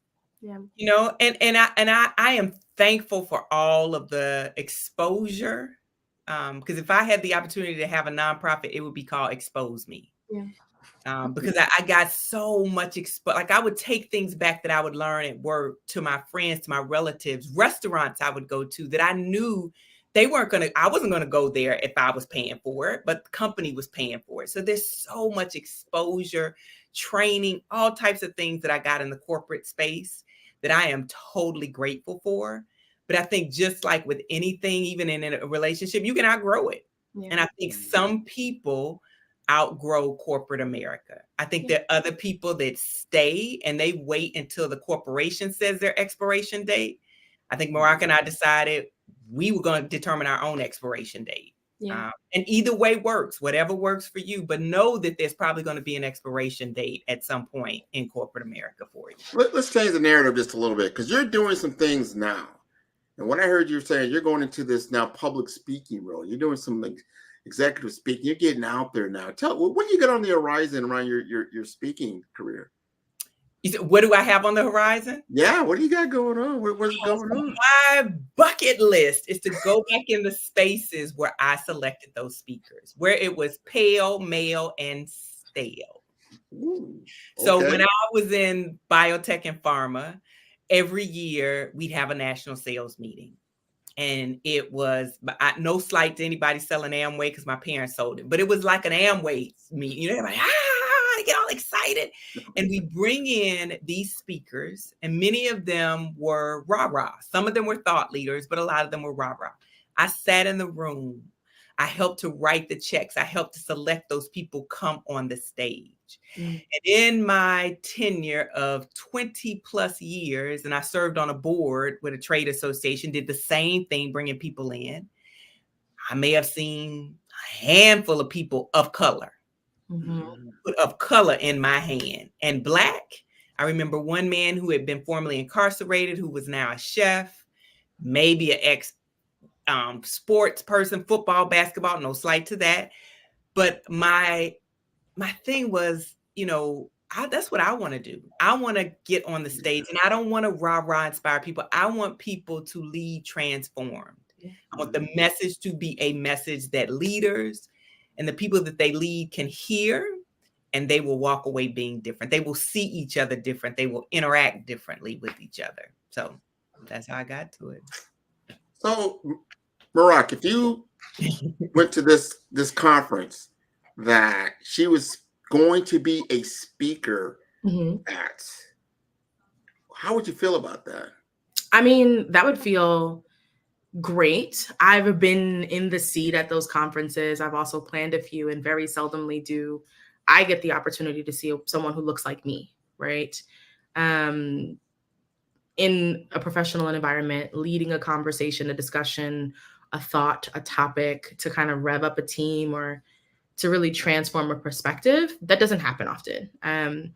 Working the conference circuit and being a speaker, I've seen that there's often not a lot of us in the room. So that would make me feel incredible. I would be super hyped for that. I think that's important. And that you're breaking down some walls out there, some glass ceilings out there. I know there are other Black female speakers, but like I said, there's not a lot.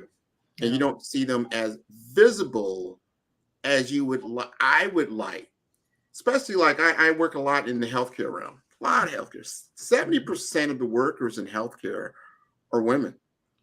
Why would you not have a woman speaker? And of the workers, I mean, the entire population is probably 30 to 40, maybe even 50% in certain areas that are people of color, right? So representation does matter if you want to get across a message, and that's going to resonate. It's going to speak directly to the people. Because you don't want to just rah-rah something like when you go walk out the door 3 days later, you don't even know what they're talking about. What's something that's actionable, something you can relate to. So I like where you're going with this. You've done a lot of different things. We got about another minute left. Leave us with some last thoughts before before we part? Oh, wow. I think the one thing that I would say is that although I've done a lot of different things, I'm no different than anyone else. I think you just have to be intentional about what you want to do. You have to think about, what do you want your legacy to be? Oftentimes we think about, what are they going to say at my funeral? What will be on my tombstone? It's like, what do you want your legacy to be? And when I lay down to rest, I want to say that I have tried it all. So the next thing is a book, right? Everybody's like, oh, I want to write a book. I want to write a book. I'm like, nah, it's enough books on the shelf. And I think her name is Lovey Jones. I was at a conference at the Executive Leadership Council. And she said, she gave a percentage of the number of authors that are white males. And one of the things that I thought about is there are rarely any business books written by women. Brene Brown, EQI, I can't think of the woman's name now because time, is on my, I'm like, but there's probably 3 or 4 books, business books that people refer to that are written by women. Black women, nothing out there. Nothing out there that makes the top list for Black women. And so I am in the lab right now. I love fables. And so I would love to write a fable. When you think about 5 dysfunctions of a team, it's a fable. There are a lot of fables that are out there, the business books. So because I love fables, I love to tell stories. I'm in the lab trying to figure that out too. Awesome. Before we leave you, I'm sure Mark is going to ask you this. How do we get in touch with you? Yep. That's my well, you can just go to my website. It is www.yournextthought, N-E-X-T thought. So wouldn't you think that's it? So it's yournextthought.com, or you can look me up on LinkedIn. I don't think there are a lot of Renika Westons. It's RANIEKAWESTON. Yeah, thank you. Awesome. Thank you so much, you guys, for joining. This conversation was exciting. I was in the background bouncing around.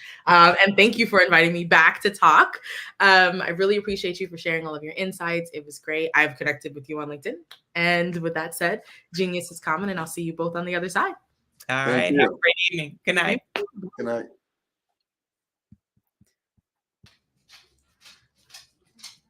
The Black Business Expo's mission is to raise funds for high school seniors going to college or K through 12 entrepreneurs. The Expo is a fundraiser for students. You may go to www.blackbusinessexpousa.com to donate to the scholarship fund, or use the Cash App floating on the screen, $BBXUSA. Our goal is to give laptops and up to $5,000 to 10 students. Students can register online if interested at www.blackbusinessexpousa.com. Every dollar counts, so we want to remind you to donate to the scholarship fund. We also want to thank our Black Business Expo USA sponsors for January of 2024. They are NC100, Moody Capital Partners, Suede Soul, Lotus for Shea Coaching and Training, The Hello LLC, 5-Star BDM Media, Carolina, Virginia Minority Supplier Development Council, Step Management, BHS and Associates, Marjorie McLean Foundation Incorporated, Genius is Common, Earth Essentials, Mullane Shania Global, Executive Women's Success Institute, The Quality Coaching Company, Superwoman Business Services, Creative Force Studios, Lead Entertainment, Artistic App Design, Black Business Expo USA, Genius is Common, and I will see you on the other side.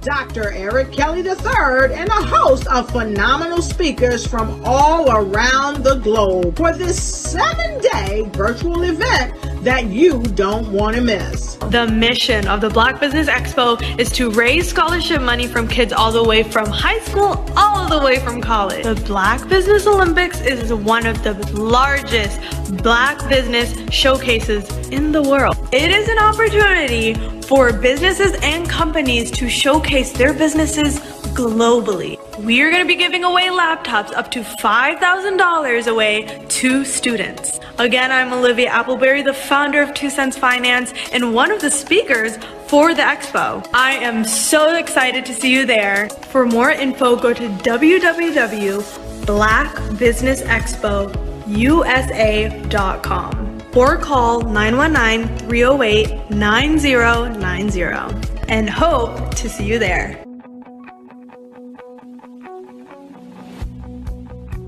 I am Black Business.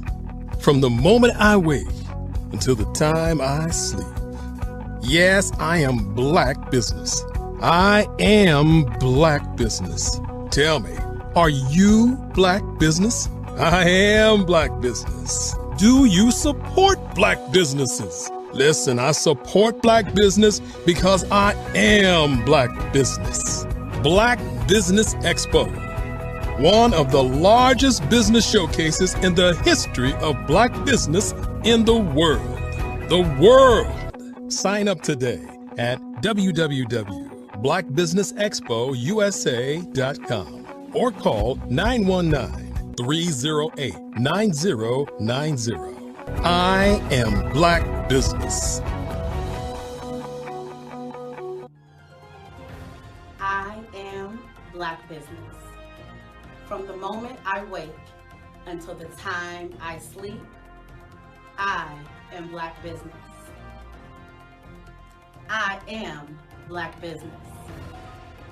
Are you Black Business? I am Black Business. Do you support Black businesses? I support Black business because I am Black Business. Black Business Expo, one of the largest business showcases in the history of Black America in North Carolina. Sign up today at www.blackbusinessexpousa.com or call 919-380-9090.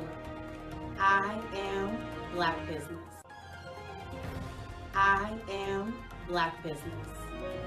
From the moment I wake until the time I sleep, I am Black Business. I am Black Business. Are you Black Business? I am Black Business. Do you support Black businesses? I support Black business because I am Black Business. Black Business Expo, one of the largest business showcases in the history of Black America in North Carolina.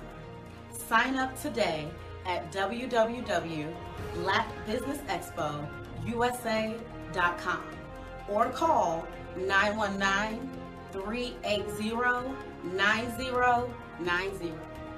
I am Black Business. I am Black Business. From the moment I wake until the time I sleep, I am Black Business. I am Black Business. Are you Black Business? I am Black Business. Do you support Black businesses? I support Black business because I am Black Business. Black Business Expo, one of the largest business showcases in the history of Black America in North Carolina. Sign up today at www.blackbusinessexpousa.com or call 919-380-9090. I am Black Business. I am Black Business.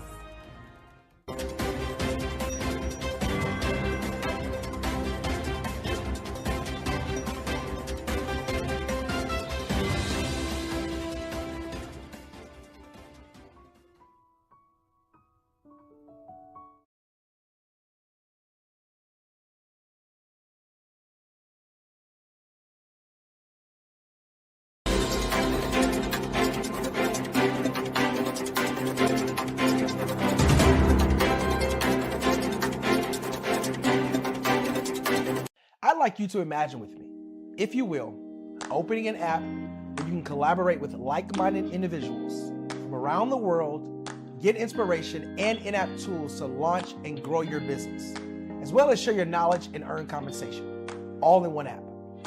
Well, the name of that app is Truso, short for Truly Social. Hi, I'm Matthew Newman, the founder and CEO of Truso. A new concept in social media, Truso is designed from the ground up to be a platform that's both social and empowering for all its users. How exactly do we do that? I'm glad you asked. First, Truso brings the world together via video. Psychologists assert that video provides a significantly more effective connection than audio only. When you enter a community on Truso, you're face to face. Second, on Truso, you don't have to have 1 million followers to monetize.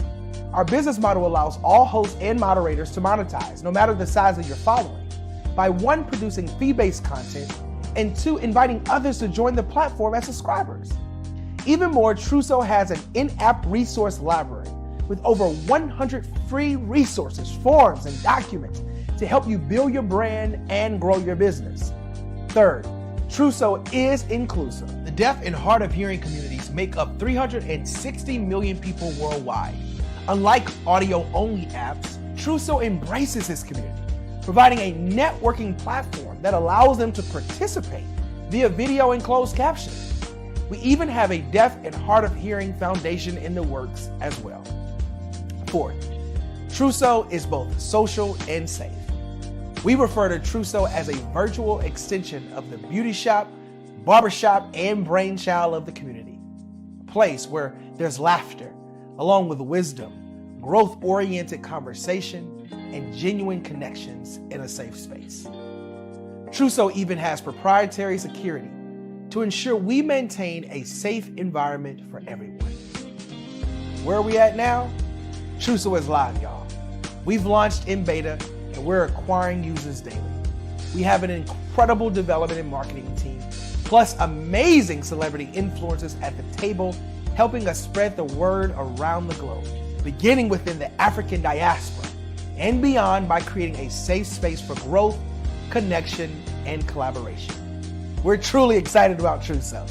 We've created something special for which there is a global market. And we invite you to embark on this journey with us as a shareholder. The future for Truso is truly bright. Join us and let's go there together.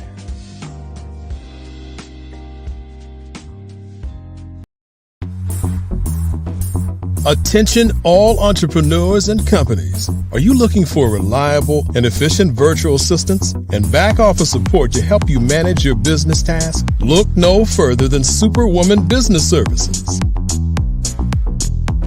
Our team of virtual assistants provides a full range of administrative support services, including operations management, social media marketing, and much more.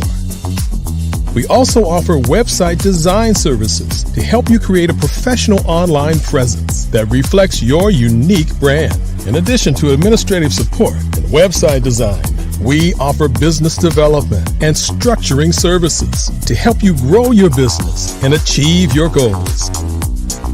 We'll work closely with you to identify areas of improvement and develop a customized plan to help you reach your full potential. At Superwoman Business Services, we understand that running a business can be overwhelming and time-consuming. That's why we're here to help you fly high and achieve success. Our virtual assistants are highly skilled, experienced, and dedicated to providing you with the support you need to thrive. Come fly with us and take your business to new heights. Let us help you become the superhero entrepreneur you are meant to be.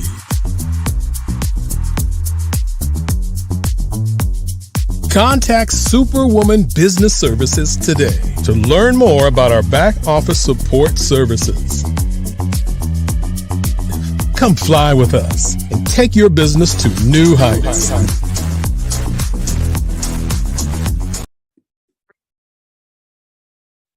Hello, I'm Dr. Madeline Ann Lewis, President and CEO of the Executive Women's Success Institute. And my genius is helping women accelerate the path to success. You know, I was blessed to have strong women in my life who encouraged, motivated, and pushed me to do my best and to never even think about giving up on my dreams. So I say to women, we must show up to rise up. We have talents and potential, but who will see them if we don't speak up and get noticed? I know that women are a tremendous resource on this planet, and there is nothing more fulfilling than helping a woman tap into her full potential. I do this because I want to be a part of helping as many women as I can to show up, to rise up. I do this because genius is common. Art to me is a creative expression of something from nothing. You know, it explodes onto the canvas, or it explodes on in my work. One of the things that I try to do more than anything is I try to just give the lines and the movements and emotions and expressions into what I do. Art really means to me a chance to express how I feel deep down inside. Most of my art begins as a thought that I might have, you know, whether it's sports, whether it's history, whether it's a woman or a man. It pretty much starts as an idea of thought before I get into the actual image of what I'm going to draw. I do a lot of historical pieces. I was a history minor in college, and I love to do history pieces. And a lot of times I'm thinking about history, and then I try to make that history impact you as you look at it. That's one of the reasons I do pictures so large. People ask me, why do I do the pictures so big? And I tell them, I want the piece to impact them as they're looking at it, to kind of dominate them, dominate their space. And most of my pieces I try to do off page. I don't try to do anything that's going to be in those four corners or in a square. And I want your imagination to be a part of the piece that you're looking at.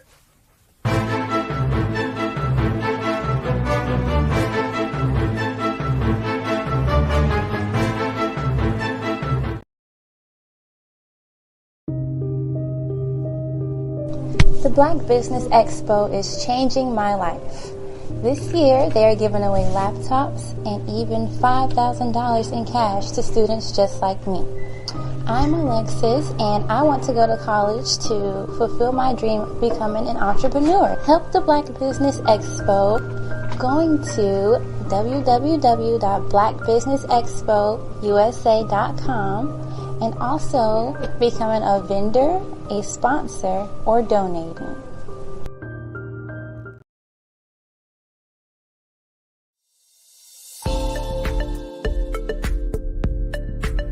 Ignite your life and seize the new year by effectively planning it with your 2024 Ignite and Take Flight Planner.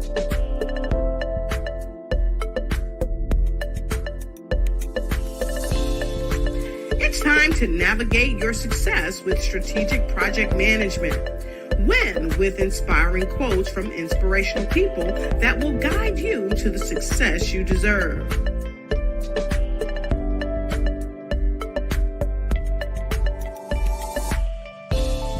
And don't forget to track your dollars, habits, empowering notes, and connect with dynamic brands.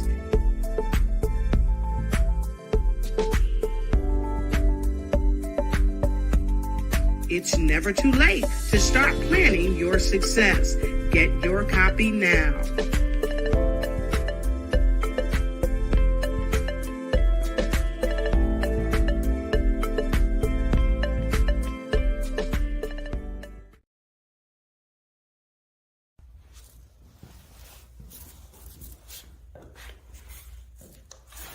How you doing? I'm Rodney Allen Rippey. Yeah, the child actor. Well, now, leading man. Some of you might remember back in the day, the Harlem Globetrotters popcorn machine. Remember that? Well, it was a Saturday morning special that would come on, and I was there with Geese and Tex and Meadowlark Lemon. Remember the show? Well, I had a great time. And I have to say a huge, huge thank you to all my fans out there. Thank you for all the years of support. I went on from the entertainment industry. I started getting into producing and directing. And now, hey, here I am. I'm a studio executive here in Burbank, California at 2526 Studios. I have to say, it's been pretty good, but the best is yet to come. Please stay encouraged. Keep reaching for your dreams and never forget that genius is common. Remember that. Genius is common. No matter what anyone says to you, no matter how tough the road may get, keep striving. Keep reaching for your dreams. And always know that you are worth it. Everything that you put into yourself, everything good that you pour into your life, you are worth it. And when the times get tough, when things don't go exactly right, it's okay. Dust your shoulders off. Stand up strong. And remember, genius is common.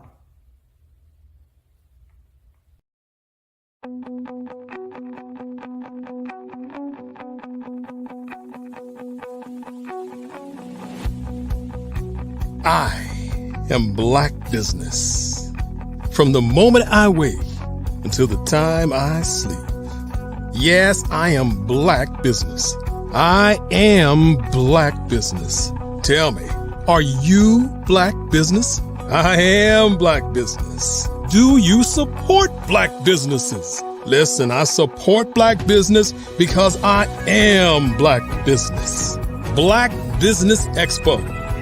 One of the largest business showcases in the history of Black business in the world. The world!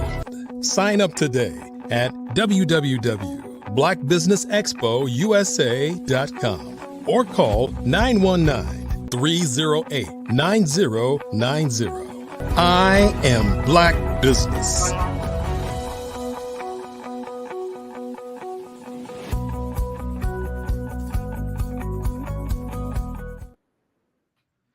Good evening, business owners, entrepreneurs, thought leaders, and corporations. Welcome to the Black Business Network. My name is Marak Hicks, and I am the founder and CEO at Miracle Recruiting.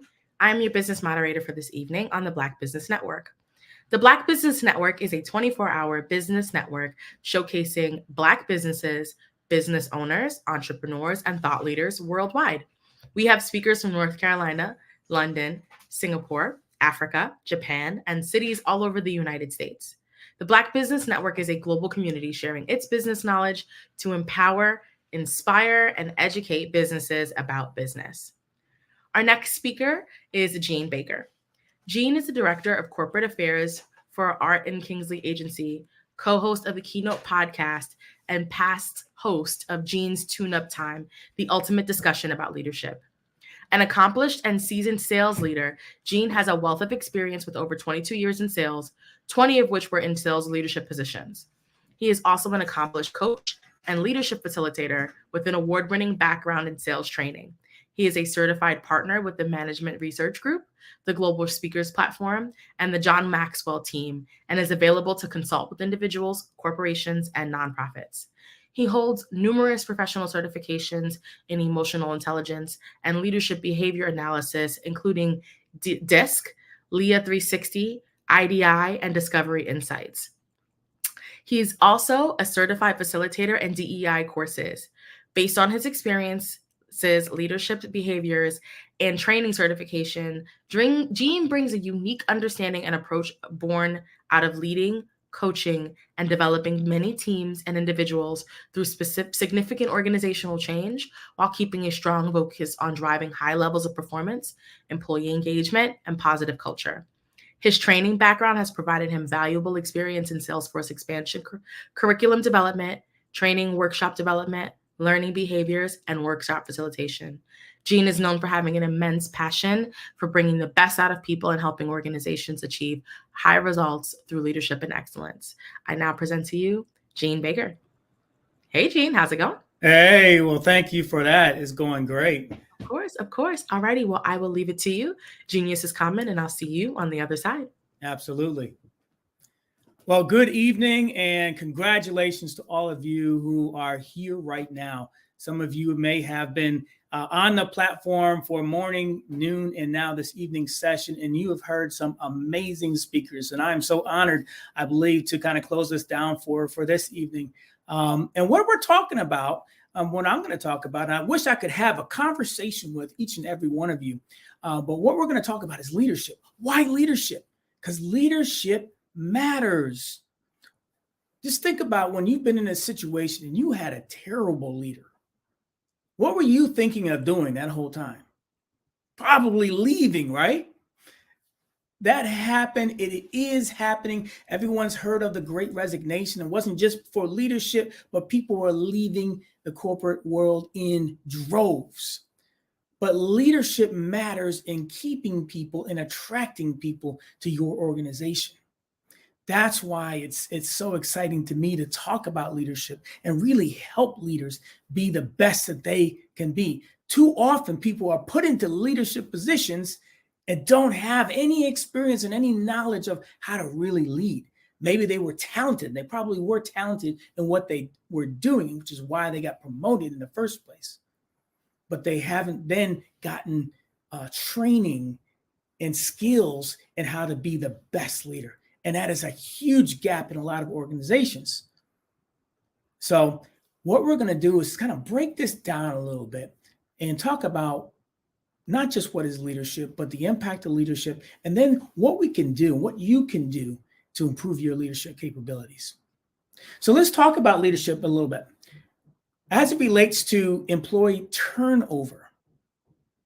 What's the turnover? Just last year, the average tenure of an employee was 4.1 years. So workers aged 55 to 64 had an average tenure of 9.9 years. Workers aged 25 to 35 had an average tenure of only 2.8 years. Let me say that again. Workers aged 25 to 34 had an average tenure of only 2.8 years. We're going to talk about that. Moreover, men had longer average tenure than women at 4.3 years versus 3.9 years. So the shorter tenure for younger workers is really a threat that's not just today, but it's going to be a threat for years to come, because that generation X is now not the largest generation in the workforce. Millennials are the largest population in the workforce. Who are millennials? For those who need a refresher on that, millennials are aged 27 to 42. So Generation X is 44 to 59. So millennials are leaving, or at a large rate, they only have an average tenure of 2.8. That has massive implications to your organizations. Maybe you have your own organization. Maybe you're working for an organization, you're a leader there. You need to understand what are the needs of your millennial sales force or workforce, and what are your needs of your overall sales workforce, right? All right, so what's the cost? I mean, why should you think about that? Yeah, people are going to leave, but you might say, well, so what? Well, the cost can range anywhere from 1/2 to 4 times employee annual salary. 1/2 to 4 times the annual employee salary. So as an example, let's say an employee makes $60,000. So that could be upwards of $180,000 to fill.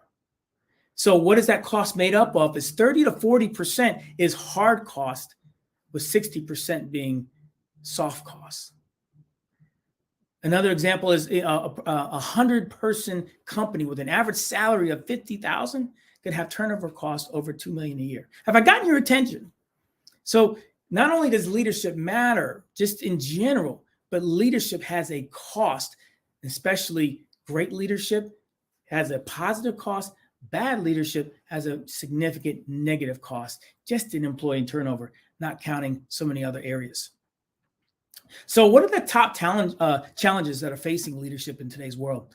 Well, one is recruiting new talent. We all heard about the Great Resignation. That's why 1 in 4 workers were leaving, if not higher.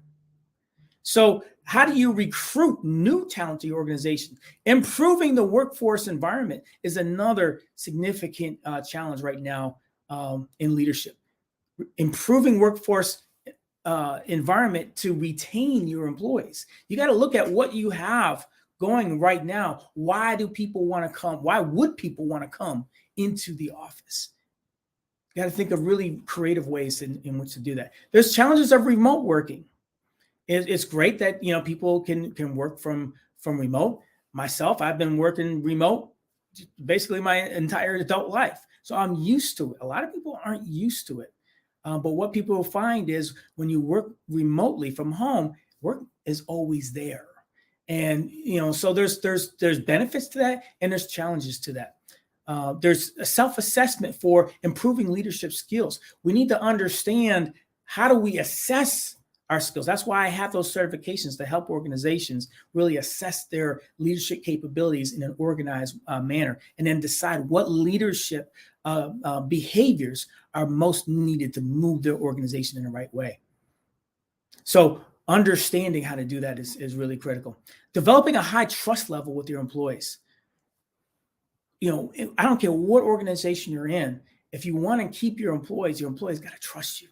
They got to trust your leaders. So your first line leaders are so valuable to your organization. They are your heartbeat. You really have to understand, do they have a strong understanding of their personnel? Do they have a strong connection? Do they have a strong influence level over their employees that can develop a long sense of trust and a deep sense of trust?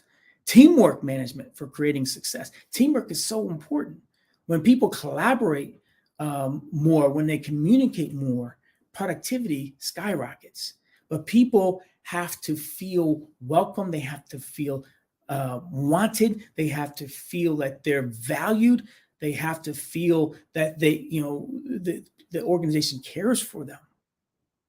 So all that goes into creating strong teamwork. So you have to really think about, how are my teams collaborating and communicating with each other, whether it's remote or live or a combination of two.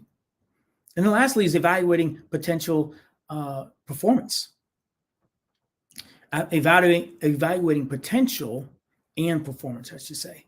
So you really have to understand, what is the potential of your current workforce, which means that everyone needs to have individual development plans. You need to identify your top level employee. What are you doing with your top talent? Do they all have development plans? And are conversations happening on a regular basis for not just evaluating that, but making sure that your top talent is being developed? And not just top talent, it's really, quite honestly, everyone. And then also having a fair performance, a way to measure performance. So those are kind of the top challenges that are facing companies in America today. So let's dig a little bit deeper into those areas. So as you're recruiting for jobs, we understand that people left in droves in the Great Resignation. Now they're coming back. But here's what's happening. Now you got individuals like those millennials. They're moving from company to company. They're not staying around as much. So leadership really can impact that a lot. So you really have to think about, okay, I'm recruiting talent, but why would they come? And then why would they stay? You really have to define that. The more you can define that, the more you can speak to that, the more you can ensure that all the things that you speak to are actually happening. So improving workplace and environment for talent retention. That's, as we think about some of the figures involved with that, we know that in America workers specifically, 61% just last year were contemplating leaving their jobs. 61% contemplating leaving. So you really have to have your finger on that pulse. Is your corporate culture and environment an environment that's nurturing, that values everyone, that's challenging, that's rewarding? All of those things you have to identify and then say, okay, well, why is this organization that way? Describe your organization and understand what exactly is making that organization that way, and where are your weak spots, and make sure that you're getting feedback from your employees and developing plans around shoring up those weak spots, or you will not retain your new talent. Challenges of remote working. I spoke to that a little bit earlier. Remote working is great, but as we found out, is people can work from home and they either are not working or they're working ridiculous hours. So there's got to be a happy medium there, but there's also some flexibility. Working from home, I might get up at 5 a.m. because I like to get up at 5 a.m. and I do some of my best hours from 5 to 8 a.m. Well, that's not a 9 to 5 job, but maybe at 11 o'clock, I might go down in my basement and do a half-hour workout. Okay, as long as people are getting the work done, there's got to be some flexibility. There should be some flexibility in how we manage the time from home. Maybe a parent needs to go to a soccer game. Okay, they can put the time in other ways, in other hours of the day. So working remotely is something that we're still grappling with, but certainly strategies need to be put in place. Self-assessment for improving leadership skills. What does that mean? Well, how do you leaders understand, are they meeting or exceeding expectations? How are your leaders getting developed? What are they developing? What skill sets have you identified for your organization that are important for the long-term success of your organization? You got to identify those things and then have your leaders align to those things and self-assess and have a 360 assessment around those leadership behaviors. Tools like the LEA 360 are great tools of behavior analysis for any organization. Developing high levels of trust with employees. I mentioned that earlier. I think it goes to say, that is just something that, it just doesn't just happen. You got to be really intentional about understanding what it is that you're doing that would or would not engender trust within your employees across your organization. It's not just what you say, it's what you do. It's not just what you do, it's just how consistently you do that. When you're consistent and you're intentional in those actions, now people can start to trust you because there's a history and an expectation based off of that history. Teamwork management for creating success. Look at how your teams interact with each other. Pay attention to it. Have your finger on that pulse. What's the energy level in your teams? Is a lot of infighting? Is there a lot of distrust? Is there collaboration? Is there a lot of collaboration? Are ideas being presented? Are people thinking outside the box? Or are people waiting to be told what to do? You really think and analyze really closely how your teams interact. You want your teams to be strong, cohesive units where people are comfortable, where everyone is participating, where everyone is valued, where everyone shows up and wants to show up and interact. Because when that happens, all the walls start to come down and people collaborate with each other more. When people collaborate, then ideas start flowing. An organization without new ideas is an organization that is dead on the vine. So you got to have a big sense of collaboration. Your teams have to be functioning at a very high level. That's your responsibility as a leader to make sure that happens. All right. So then lastly, just evaluating potential and performance. it goes without saying, how are you evaluating performance? How often are you evaluating performance? So make sure that this, at certain points during the year, I still hear from various organizations and people in those organizations that, they'd be lucky to have one conversation on performance, at the end of the year. That is not the way to do it. Make sure that your leaders are having performance conversations at least quarterly, check-ins with their employees. Make sure that that is happening, and make sure people understand what it is that they're supposed to accomplish, what does it look like to meet expectations. And that should be a high bar to meet expectations, but not ridiculously high. So think about all these things. What does it mean to exceed? What does it mean to be outstanding, exceptional, the example of your organization? Make sure all of those things, those behaviors are outlined, in as clear as you can get, so people have a roadmap to, okay, this is what performance looks like. All right. So one of the things that I talk about often with organizations, and I did as a leader, is values, in leading with values. Why is that so important? When we think about values, we know that corporate values define and describe the corporation, right? They define and describe the corporation, and they influence the culture of that organization, right? So personal values define and describe us as individuals, and our personal values influence our behavior. So what do you think what happens when corporate values and personal values don't necessarily align? When they're not aligned, people are uneasy. They feel that unease. There's discontent. People are unhappy. The morale drops. And when the morale drops, there's high turnover. So it's very important to understand what your corporate values are and how those align to your employees and to the customer base that you serve. When values are aligned, when corporate values are aligned with personal values, then the contentment goes up. Everyone feels good. There's a higher morale, there's low turnover, and there's higher productivity. And it's scientific, the data is there. Values, when the values align, productivity is much higher. So it makes sense to lead with values. What you have to do is understand, okay, well, what are those values? What do we stand for?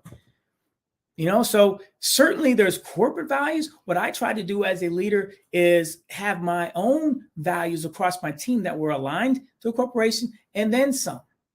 All right. So I'll give you these values. You can do with them what you may. I'm not going to get deep into them. This is a whole nother talk, but I wanted to give you something that you can kind of noodle on and think about as you move forward from this evening. These values that I talk about with my team, when I talk about these values with my team, we go over each one of those. And I go around the room, and from time to time, I have people say, well, what does this value mean to them? And how do they exhibit this value? So I want to make sure it's not just me telling them the value, but it becomes the fabric of everyone on that team.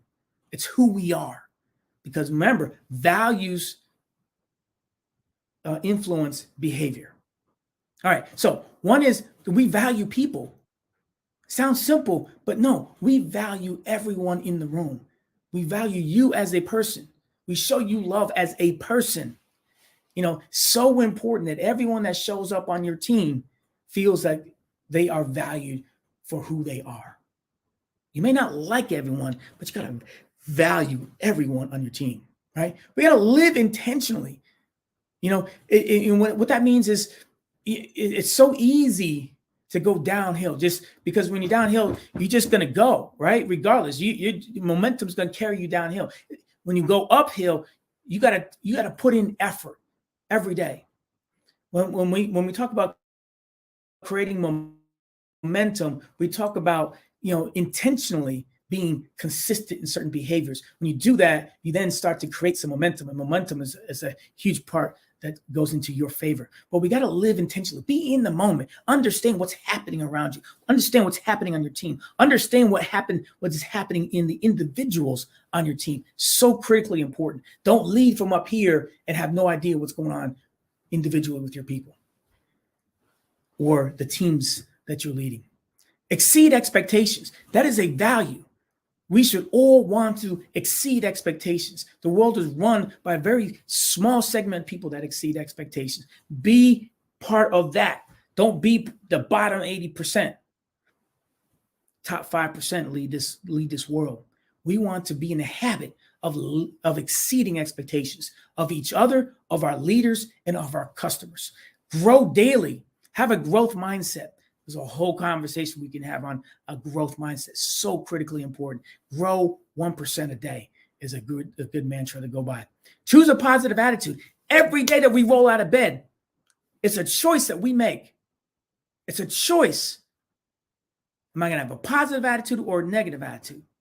Choose to have a positive attitude. Choose to deal with whatever's going to come your way with a positive attitude. Positive attracts positive. Negative attracts negative.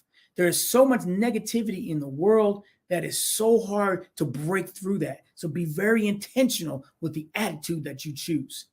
Be consistent in everything that you do. That helps to build trust. When you're inconsistent in your actions and your follow-up, people stop trusting you. When you lose trust as a leader, you lose influence. When you lose influence, you've lost it all. Equip others as a leader. Equip others. That is a mindset. Now, this you may think is just a leadership. So why would I be presenting this to a team? Well, on my team, I want everyone to think of themselves as a leader. So as leaders, we want to equip others. We want to share knowledge. We want to develop others around us. So critical as we talk about, hiring and attracting talent. Well, sometimes we have great talent on our teams that could be cross-trained. So we want to equip others and we want to develop leaders within our own teams. We want to lead by example. That goes along with that. Everything we do, show up, show it, do it. Don't be that leader that's like the travel agent. I'll tell you where to go. Then I'll wave goodbye to you. No. Lead by example. Get down in the pits. Get down in the trenches sometimes with your people. Show them that you're there with them. Be a catalyst for change. Don't complain. Don't be that person that complains. Certainly don't be that leader that complains about how things are. Don't be that leader. Because if you're complaining, guess what everybody on your team is going to do? They got a green light to complain about everything that's being done. Be a catalyst for change. I want everybody on my team to think about what can I do?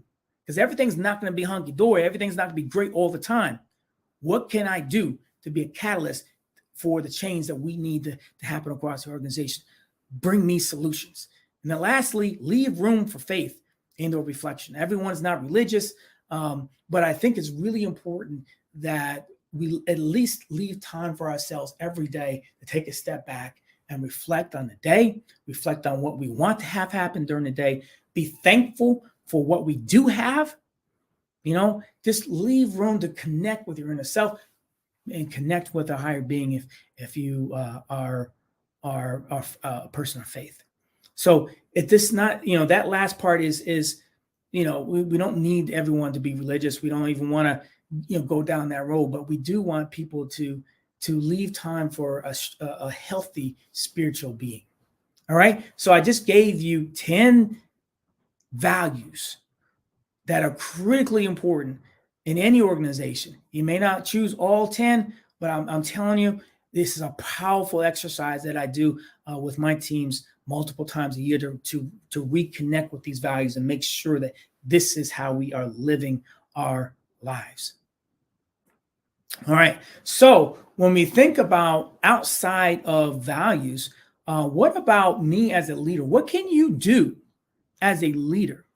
There's so many things that you can do as a leader, but I thought a great resource that I would talk about tonight is from one of my mentors, and I'm also a certified John Maxwell trainer and coach. One of John Maxwell's books is the 21 Irrefutable Laws of Leadership. It is an amazing book. There's so many great nuggets in there. We don't have time. We're not going to go through 21 laws, but I did want to point out maybe 5 laws for you that I think are really critical for you as a leader that you could focus in on starting this evening. The first law is the law of the lid. Maxwell said the leadership ability is the lid that determines a person's level of effectiveness. Leadership ability is the lid that determines a person's level of effectiveness. So if, let's say, you're measuring leadership in from 1 to 10, the lower your ability to lead, the lower the lid on your potential. So not just your potential, but then also potential of those under you. Because if your leadership lid is a 7 per se, then it's going to be really hard for you to lead those that have greater ability, 8, 9, 10. You may be able to influence and lead those under you, your ability, but it's going to be really hard for you to lead those above. Now, if you're a new leader, never been trained in leaders, don't really focus on improving your leadership skills, then you really have an issue, because now you may have some great leadership across your team, but you're not capable of truly leading those. So you got to really understand what is your lid as a leader and take the steps consistently and effectively to move your leadership ability forward. You know, there's a story about analogy of the flea. Ever heard you know anything about the flea? Fleas are incredible beings. They're so small, but they can jump like incredibly high compared to their stature. So, I mean, a flea can jump 2 to 3 feet, right? So they have great leaping ability, and they have that ability so they can latch on to the animals that cross around, you know, where they lay in the grass, right? But what happens if you put a flea in a jar? Put a lid on that jar, right? So here's a flea that has ability up here, but the jar lid is here. What happens is then they get used to jumping just high enough so they don't hit their head on the lid. You know, if you put another flea in there and they start having flea babies, all those babies, then that's their lid. And they don't increase their potential. They don't increase their ability. They don't even know that they have more ability. So really important to recognize that you're not putting self-inflicted lids, or that if there is a lid, that you work everything, you do everything you can to bust out and increase, because that law says there is flexibility there. It doesn't matter if you're a 6 in leadership ability now, you can grow that ability. So make sure that you understand that law of the lid. Don't put that lid on you. Don't put that lid on your leaders across your organization. Make sure that lid gets screwed off from time to time and people are expanding their leadership capabilities. All right, the law of influence. It's actually the second law in the 21 irrefutable laws of leadership. And this is the true measure of leadership is influence. John Maxwell says that influence, the measure of leadership is influence, nothing more, nothing less. Well, how do you influence if you don't know those on your team? When I teach inclusive leadership, one of the exercises we go about is we say, okay, name everybody on your team. And then you start to list things you know about those people. What are their skills? What are their desires? What are their fears? What is this, that, whatever? So you go through this exercise and then you say, well, how do you know that? Are you making assumptions? Or have you actually had a conversation with that person to better understand who they are as a person? So important as a leader to take the time to get to know who is on your team and get to know them as the person that they are. Because once that happens, now people are more willing to be influenced and to follow you. What you don't want to have happen when you look at a leader and they may think that they're a great leader, but they have nobody following them. All they're doing is they're just going on a walk. You know, they have no followers. They're just going on a walk. So what you want to make sure is that as a leader, you have influence, and you can recognize that in yourself or in the leaders on your team by who is following them. Number 3 is the law of process. Process is so critically important. Maxwell says leadership develops daily, not in a day. What can you see when you look at a person's daily agenda? Priorities, passion, abilities, relationships, attitude, personal disciplines, vision, and influence. When you look at someone's their daily agenda, you can find out a lot about their process. When you're measuring performance, how are you measuring performance? Is it just, hey, we need to hit this number? Well, that's great. We can all align it. We need to hit that number. But exactly what are the behaviors that are going to lead to you hitting that number? What we could call that in our world is lead and lag behaviors. The lead is the behaviors that will lead to the lag result. The sales number, whatever the result that you're looking for. All right. So what are those lead behaviors, that you can measure? Maybe it's number of calls. Maybe it's whatever it is in your line of work. What are those 3 core things that you do consistently and do great every day that will lead to that lag result, that goal? And have a process for measuring and then evaluating those lead behaviors and following up to see if the lag measurement or goal result aligns to what you're seeing in lead behaviors. If it's not, over time, now you got to say, okay, well, maybe we're focused on the wrong things. But what I'm getting at here is the process. What is your process for daily success, quarterly success, and yearly success? Have to have a process in place. Then I'm going to jump to law number 11, the law of the inner circle. Did you know that you are you basically the sum total of the people, the 5 closest people to you? So as a leader, you have to understand, you can't always be, and you don't want to be the smartest person in the room. If you're always the smartest person in the room, then you got people that are just going to, just feed into, you. They're just going to be that yes person. So understand, get people around you that are smarter, that have different skill sets, different perspectives, that are going to elevate you. And as they elevate you, now you can then better elevate those that you're leading. All right. And I'm going to give you one last one, and that's the law of explosive growth. That's actually law number 20.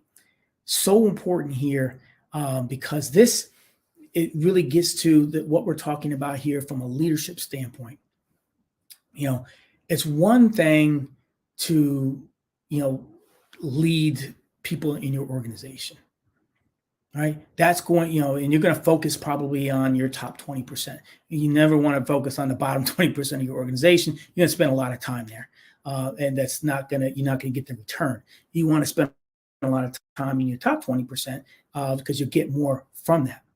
But if you want explosive growth, spend the time developing and getting skill sets in your leaders, because then your leaders will then develop leaders on their teams. The more leaders you have across your organization, that then translates to explosive growth in your organization. So you spend the time with your leaders. Don't skimp on budget on developing the leaders, and then have your leaders develop leaders within their teams. When you develop leaders versus good employees, you're getting somewhere. You're getting that explosive growth. And isn't that what we all want? All right. So I think I've come up to my time. Hopefully you've got some out of that just in terms of understanding the impact of leadership, and then understanding the value of leading with values. And then the 5 things we talked about from the 21 irrefutable laws of leadership from John Maxwell. So I leave that with you. Be great, be exceptional, and be great persons of influence. Gene, thank you so much for sharing your insights this evening. Before we let you go, just wanted to check in. Where can people find you if they want to work with you, if they want to have you come speak? Where are the best places for people to find you? You can find me all over. I am on LinkedIn. You can find me on basically all social media. You can also email me at bakergene, that's GENE 91 at gmail.com. And so, yeah, you can find me. LinkedIn is a great place to find me, but you can also email me and we can connect. I'd love to talk to you about leadership. I'd love to talk to you about DE&I. I'd love to talk to you about even individual coaching. If you're an executive or if you're looking to be promoted, that's a great time to really examine where you are and where you want to go. And I can help you with that. Awesome. Thank you so much, Gene. Really appreciate it. You have a great evening. Genius is common. I'll see you on the other side. On the other side. The Black Business Expo's mission is to raise funds for high school seniors going to college or its K-12 entrepreneurs. The expo is a fundraiser for students. You may go to www.blackbusinessexpousa.com or visit the Cash App that's on the screen below for $BBXUSA to donate to the scholarship fund. Our goal is to give laptops and up to $5,000 to 10 students. Students can register online at www.blackbusinessexpousa.com. Every dollar counts, so we want to make sure and remind you to donate to the scholarship fund. We also want to thank our Black Business Expo USA sponsors for January of 2024. They are NC100, Moody Capital Partners, Suede Soul, Lotus Rocher Coaching and Training, The Hello LLC, 5-Star BDM Media, Carolina Virginia Minority Supplier Development Council, Step Management, BHS and Associates, Marjorie McLean Foundation Incorporated, Genius is Common, Earth Essentials, Mullane Shania Global, Executive Women's Success Institute, The Quality Coaching Company, Superwomen Business Services, Creative Force Studios, Lee Entertainment, Artistic App Design, Black Business Expo USA, Genius is Common, and I'll see you on the other side. The Black Business Network and Black Business Olympics are essential platforms for Black business owners globally. They provide the tools and support you need to succeed in today's competitive marketplace. Join us today as we collaborate together with businesses from around the world to support our children, students, and young future entrepreneurs, Black businesses and corporations. We raise funds for students going to college and young entrepreneurs who are aspiring to be business owners, and we invite you to be a contributor today. Visit the website www.blackbusinessexpousa.com to connect with and learn more about how the Black Business Network and Black Business Olympics can help you not only share your amazing business story to businesses, but also serve future generations. Hello, my name is David Jones, CEO and co-founder of the Hello LLC, where we help businesses build a culture, brand an experience, and leverage technology to pivot into Web3. Join the Black Business Network streaming live into Roku, Metaverse, STEM City, Black Multiverse Enterprises, Hulu, YouTube, iHeartRadio, Apple, Facebook, LinkedIn, Spotify, Twitch, and Google Podcasts. Tune in, turn on, and let's thrive.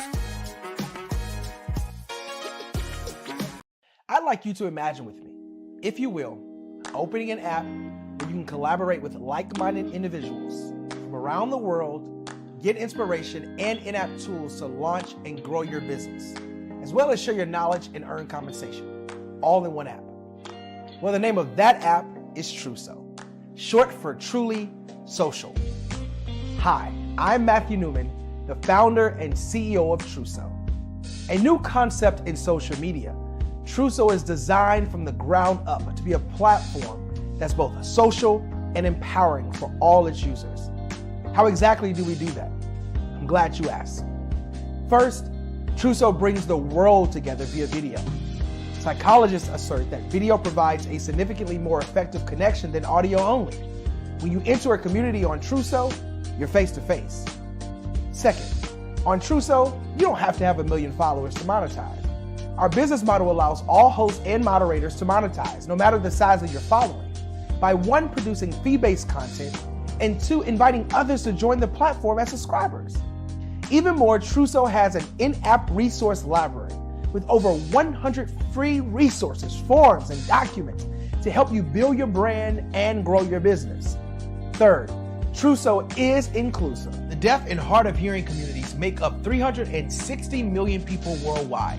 Unlike audio-only apps, Trusso embraces its community, providing a networking platform that allows them to participate via video and closed captioning. We even have a deaf and hard of hearing foundation in the works as well. Fourth, Trusso is both social and safe. We refer to Trusso as a virtual extension of the beauty shop, barbershop, and brainchild of the community. A place where there's laughter, along with wisdom, growth-oriented conversation, and genuine connections in a safe space. Trusso even has proprietary security to ensure we maintain a safe environment for everyone. Where are we at now? Trusso is live, y'all. We've launched in beta and we're acquiring users daily. We have an incredible development and marketing team, plus amazing celebrity influencers at the table, helping us spread the word around the globe, beginning within the African diaspora and beyond by creating a safe space for growth, connection, and collaboration. We're truly excited about Trusso. We've created something special for which there is a global market. And we invite you to embark on this journey with us as a shareholder. The future for Trusso is truly bright. Join us and let's go there together.